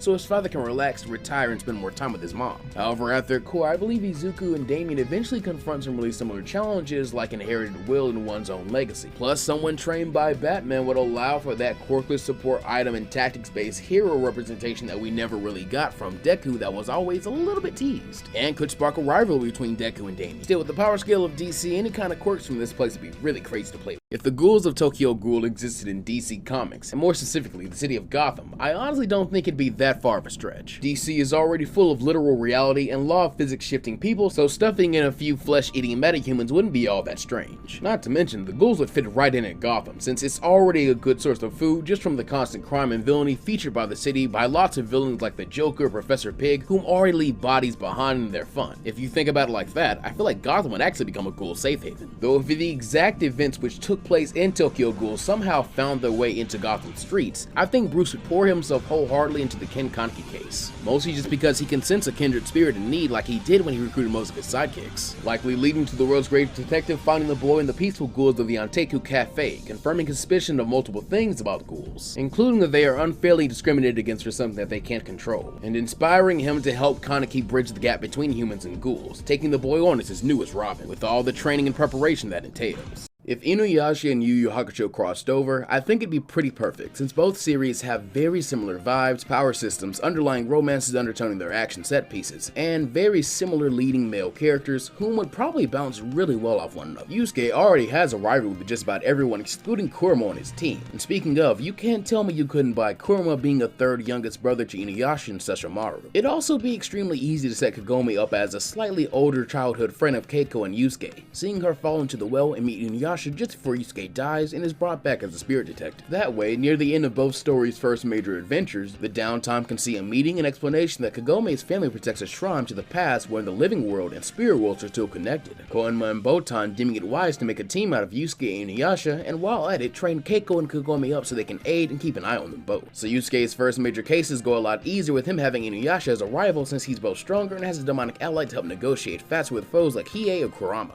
If Yu Yu Hakusho and Bleach crossed over, it'd be another match made in heaven. It's sad that it's not as often as cited as Dragon Ball, but it's by no means inaccurate to say that Tagashi's works like Hunter x Hunter and Yu Yu Hakusho do have some influence on the big three, especially Naruto. But all the same, the manga industry is always influencing itself. The point is, these are both awesome supernatural, spiritual energy-based battle manga, where the protags harness their own powers to battle against demonic beings or literal manifestations of death. I could super easily see Yusuke and even Kuwabara just being slotted into Ichigo's Karakura Town crew and joining his kind of fighting crew. Characters like Hiei and Kurama being introduced as a Rancor, maybe being full-on loyal to Aizen Espada, and then maybe being integrated into the team to actually join us for more adventures in the future. Both Yusuke and Kuwabara could easily end up being made Soul Reapers, but Fullbringer's nothing to sneeze at themselves, and are also viable options for them. And if any of Yusuke's Spirit Detective missions are turned into Soul Reaper missions, they'll have extra help. And there's always a second option of throwing Ichigo's main crew into Yusuke's world. If Ushio Aotsuki and his former sworn enemy turned best friend of a yokai, Tora, found themselves in the world of Yu Yu Hakusho, or vice versa, with characters like Yusuke finding themselves in Ushio's world, it'd be a fairly perfect match, as their verses are strikingly similar, with some of the only major differences being how they use their ensemble casts, and where their manga were published, with Ushio even having the older and longer running story. That said, he and Yusuke could both be described in very similar ways, and I think this will see them butt heads a lot, because there are some meaningful differences, especially in the beginning. There would also likely be some more heated argument over who's deserving of the title Spirit Detective, considering Ushio's lineage and connecting to the Beast Spear, which is certainly a more dangerous tool than the Artifacts of Darkness. Couple this in with the fact that Tora would likely be labeled a criminal of the spirit world in the beginning, we'd probably get some gags of Yusuke interrupting the fights between the two in order to do his own job and exercise the big furball in Ushio's stead. Ushio could even have a great impact on Kuwabara's development, as well as the ability to fill in for him when he steps away. And best of all, I think slotting in the final war with Hakumen no Mono would work well as a true ending after the Three Kings tournament. And if you're not familiar with either of these series, it's probably a sign I should cover them more in depth. If UGA Mahito is an extremely interesting question that really only came up for me as Shibuya has been adapted and the wolf and rabbit imagery expanded upon, since by this point it feels like a very near canon what if. It being so interesting on top of that because there are really only so many different conclusions one could make considering all the unknown variables we still have going for us. So it's only certain that this would be a scenario with multiple routes and options, all just as equally interesting or impactful as the last. For example, if we just look at the most beneficial and optimistic route for the good guys in Yuji, this could possibly just result in Yuji snagging and twisting auto configuration for himself, and thus getting a big power boost in the process. And considering the fact this would be a showing of such ego and audacity, I kinda think Sukuna would just allow it, as he just kinda seems to respect that in other people. Plus, Yuji by this point already has an innate understanding of the technique as well as the nature of the soul, so adding idle configuration to his stats and abilities already, as well as his affinity for syncing up with and jumping opponents, he'd evolve a lot farther than Mahito was likely ever planned to. Beyond this, it would at the very least screw up Kenjaku's plans, and would allow Yuji to better keep his vow to exercise Mahito no matter how many times it takes. If Toji somehow made the last impacts of his life less curse-like, it would most likely be through his taking on a mentor role, rather than indulging in his usual fruitless ways of spending his free time. There are of course some major hurdles to deal with, such as his reputation and feud with the Zenny, as well as his lack of curse energy likely making him on paper be a terrible candidate to teach at a school for the literal study and application of curse energy. And finally, there's his aversion to raising his own kids, much less those of others. However, there are also undeniable benefits he could have for the good guys, one of which I think is somewhat underrated, is that the collection and instruction on effective use of curse tools would likely increase, since you'd have a perfect sorcerer equipped for just about everything involving them, from the procurement to the training and mastering of their use. And while the majority of real combat experience and preparation in this series takes place in the midst of battle, sparring with and learning from Toji would increase just about anyone's physical prowess and most likely lead to unique evolutions or reimaginings of their techniques. Seeing a bunch of members of Gojo and Geto's generation reach beyond their full potential, thanks to basically skipping hidden inventory altogether, and the successful protection of Riko, changing Geto's destiny and the world forever. If Luffy were to always be recruiting for his Grand Fleet, it would certainly require a change to his mindset on how his Nakama was to be set up. However, since Shanks' top officers other than the most iconic ones have a few ships of their own in his fleet, I think Luffy would simply need to hear this from him to be into the idea, separating how he'd recruit his top officers and the friends he'd be willing to help if they ever needed him again. For most of our major arcs, we wouldn't get many worthwhile recruits, like maybe some of the townspeople who fought Buggy or Arlong. However, I think the Alabastan revolutionaries and secretly Vivi and the entire kingdom would jump at the chance to aid the Straw Hats if it ever arose. The same goes for Wiper, the Shandians, and likely the shipwrights of Galley Law, and definitely the Frankie family. The ladies of Amazon Lily would definitely want to join, but that would put Hancock's warlord status in jeopardy, so it really wouldn't be viable until recently. And I do think almost all of Fishman Island would agree, and Luffy already claimed the territory from Big Mom, so by the time of Dressrosa when the Grand Fleet is canonically established, this timeline's Luffy may already have a quite sizable fleet and a dangerous name, and obviously the Samurai and Minks would join up as well. And you should join me on the cruise by subscribing to my channel and making sure you have your notifications. If Belmere was strong enough to fight with the Arlong pirates to protect her adopted kids and home, it would change the entire course of the One Piece world by changing the entire course of the Straw Hat's journey and destiny, since their vitally needed navigator will most likely have a drastically different life. First off, the best way I could see Belmere attaining such a power with as little chance to defeat as possible is for her to obtain a possibly higher naval rank, as well as some burgeoning understanding of Haki, as this combined with her fellow villagers' aid and camaraderie should be able to see them through even if the battle is hard. What's more, pinning their defeat and capture. If possible, I could see Belmere showing some mercy and making sure the fishmen don't end up in the naval custody, since though they do deserve punishment. As a former Marine, I doubt she'd see fit to leave them at the mercy of a prejudiced justice, quite possibly forming a reluctant friendship with Arlong and his crew, who work together to rebuild Kokoyashi in somewhere they can all live well together. Though, when the world government would inevitably want to cut off that prosperity after having done nothing to earn it, I think Belmere would likely find her true calling in joining up with the Revolutionary Army, and probably taking Arlong, Kurobe, Hachan, Chu, and the rest of her reformed pirate underlings to form a platoon. The next big challenge, of course, being keeping Nami and Nojiko from trying to join up with them. It's in my big One Piece What If docket in the to be done when more lore is revealed section, but if Buggy had accepted Shanks' offer to join forces, even if their bid for the One Piece would be delayed some, the red-haired pirates would somehow end up with a first mate a bit cooler, and even more fitting of the crew than Ben Beckman in my eyes. And it would make theories about Mihawk having once held the role himself, as well as his matchup with Buggy, all the more interesting to discuss in such a world. The first thing we know would for sure happen is Buggy growing strong enough that he wouldn't have to fail upwards just by journeying along with Shanks and experiencing Haki Bloom. We'd also see some different impacts on the early story, like Shanks arriving to save Luffy early and maybe keeping his arm, since he can actually leave Buggy to lead his crew without worry. Maybe Buggy's ego seeing him so pleased with the praise from driving out the mountain bandits that he convinces Shanks to take it easy near Windmill Village a while longer, leading to a few missed opportunities like training Luffy a little bit, the crew running into Garp and having a chance to increase their bounties way earlier in a battle with him, and hopefully meeting Ace. While this may spark a debate about the Straw Hat's inheritor, I think in the end, after befriending young Ace, Buggy's inclination is giving him a temporary place on the crew, with the stipulation that he one day return for Luffy and be his first mate, keeping up this new tradition of brothers watching over and supporting brothers.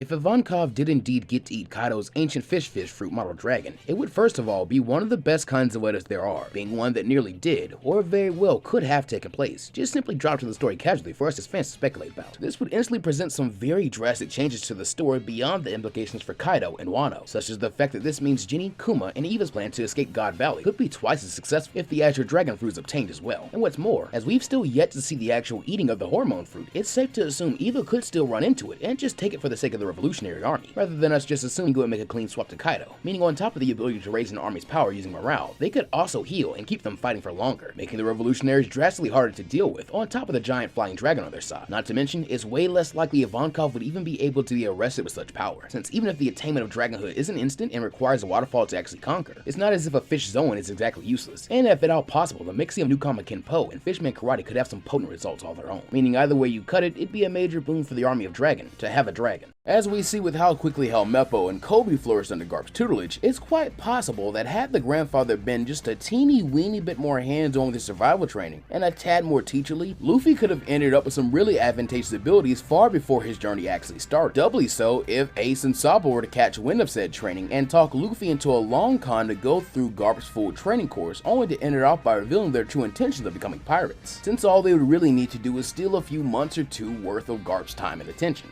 So in the end, after really just hurting his feelings, they end up evading the old man's wrath with their newly acquired Geppo and Soru techniques. Only they still end up with knots on their heads, cause that was mean and Garp really did have his feelings hurt. That said, this already presents a lot of changes, because with this strength, I think Sabo could very easily escape his near-death experience, never being separated from his brothers, and thus going on ahead to sea with Ace as his first mate, with him still being the first out to sea, and thus claiming the title of captain. And though they have a head start, both know that this version of Luffy can very quickly catch up. I actually do plan to do What If Mihawk raced Kuina as a mainline What If someday, because I think that story would work a bit better. But this is still an interesting idea, since now that we know a bit more about Shimosuke Village and its history, there are now some more fun ways you could lure the world's strongest swordsman there to befriend Kuina's father and learn of his talented young wards. Seeing the growing distance between Zoro and Kuina, I believe Mihawk could be intrigued enough to want to help the boy and Koshiro by taking his moss-headed student under his tutelage so that he may focus on helping his daughter's talents flourish beyond petty excuses like gender. Thus, against his will, Zoro is brought to Kuraigana Island and is forced to take on and subjugate the Humandrels before his real training can begin. However, afterwards, the name Pirate Hunter Zoro will become very famous very quickly, even without meeting Straw Hat Luffy, as he begins working his way back to Kuina for their inevitable rematch, learning that she has both made a name for herself and is surprisingly joined up with some no-name goofy pirate in the East Blue. So, he decides to end his bounty hunting by enlisting into the Marine, as this way his dream of defeating his adoptive father can also become his duty should the warlord ever step out of line. If Captain Kuro changed his ways, it'd likely need to be as a result of his fake death being a lot more realistic and close than the smug pirate wants, because it's at the hands of someone more dangerous than Axe Hand Morgan, something to humble him, perhaps a run-in and cutting down of his crew by Warlord Mihawk, or destruction of his dreams by the red-hair pirates. If he were to still find his way to Sirat Village and be saved by Kaya's parents, I believe he'd remain loyal to the family even after their accident, since that way he can still get rich eventually anyway and disappear from piracy altogether with a great alibi. Though there is the issue of Usopp to deal with, and if Kuro learns who his father is, this could be greater incentive to stay on the down low, perhaps busying the troublemaker with exercises and training to become a real pirate after getting sick of chasing him away enough, creating an Usopp who could boast new skills like knife handling and throwing, as well as greater constitution, endurance, and eventually Soru, the greater version of Pussyfoot that lets him keep his eyes open, since that would allow him to shoot and quickly relocate like any sniper's dream. With these abilities, by the time the Straws roll around, Usopp would be greater than Kuro, upon which his fellow liar of a mentor would only encourage him to take his antics and skills to the cease, convincing him by mentioning how much fonder Miss Kaya would grow of him during his absence and ascension into a brave warrior of the sea. So what if Usopp had a devil fruit? Well, Oda has actually answered this, and it'd be Blamenko's Pocket fruit, even though in my opinion, something like Sanwan Wolf's giant fruit or Uruch's fruit which converts damage to physical power would be better suited for him. And funnily enough, these are also all paramecia. The most likely way this could happen is Blamenko dying during Marineford, so his fruit regens and is available during the time skip. A Navy ship is transporting it to be eaten by a Marine when they come across the Bowen Islands, and since he'll be needing a ride soon anyway, Usopp and Heracles take it on. Defeating the Marines on board, they find the fruit, and to honor his commitment to Luffy, Usopp eats it, becoming a pocket man. And with his pockets being inside his nose, Oda can draw him picking it for gags. The beauty is, this alone would make Usopp one of the most versatile and dangerous Straw Hats, though depending on when during his training it happens, it may not change too much since he would just do what he does in canon but with way more efficiency, unless he gets stronger and picks up armament hockey while he's at it. Here are my canon Straw Hat rankings in terms of power versus this version of the crew with Pocket God Usopp on it. If Shanks trained Luffy a little bit before they parted ways in Romance Dawn, our future Pirate King will be even more overpowered for his start in the East Blue, seeing him struggle much less with some of his initial rivals like Buggy, Kuro, Krieg, or Arlong. As for one thing, since Luffy has stolen his fruit, I think Shanks will just put his entire focus into attempting to help Luffy unlock his haki as soon as he can before he leaves him on his own. He can't make him a massive advanced armament or observation at this point since he isn't himself, but if he can maybe just make Luffy aware of haki a lot sooner, that could probably go a long way, since even really basic armament being applied to his attacks against some of the enemies he's had in the past who he didn't need haki to beat would probably make them really trivial. The other Straw Hats in turn also becoming aware of haki a lot earlier. This is all Shanks has to focus on, since the Nika fruit is already perfect for someone free-spirited and creative, so Luffy's understanding and ability with his devil fruit will grow naturally. This also means Luffy would be a much more convincing captain as well, to the extent his first bounty would reflect this. May also result in him picking up some fairly unconventional crewmates, since he's a bit too powerful and not too keen on taking no for an answer. This is a bit too big to tackle as a short, because there are just so many outcomes and consequences that could come up. If Crocodile had ran into and challenged Whitebeard before his earning of the Warlord title, everything could change, and I don't just mean there not being an Alabastar. Though he'd still be soundly embarrassed by the old man, I think getting Whitebeard's recognition would mean a lot to Crocodile at this point, and could lead to his becoming the 2nd Division commander after Odin and before Ace. And with his ambitious and gritty spirit, not only would he grow far stronger than he did in canon, I also believe he'd become a firm warrior over Pops, acting as a left arm to Marco's right, meticulously caring for the aging and ailing Yonko, and keeping his affairs in order in terms of their treasure, islands under their flag, and their allies in Greater Fleet, as he eventually even becomes a mentor to Ace as a fellow Logia user, and possibly even thwarts Teach's attempt to steal the Yami Yami no Mi from Thatch before kicking him from the crew, and therefore throwing the entire timeline very much out of whack, as Ace's revenge mission and the Paramount War likely never even come to happen, and the decision between whether Marco or Crocodile will be the next captain after Whitebeard retires becomes the crew's immediate focus. And your next immediate focus will be to make sure you subscribe so you don't miss out on new shorts just like this one, because I just went over what would happen.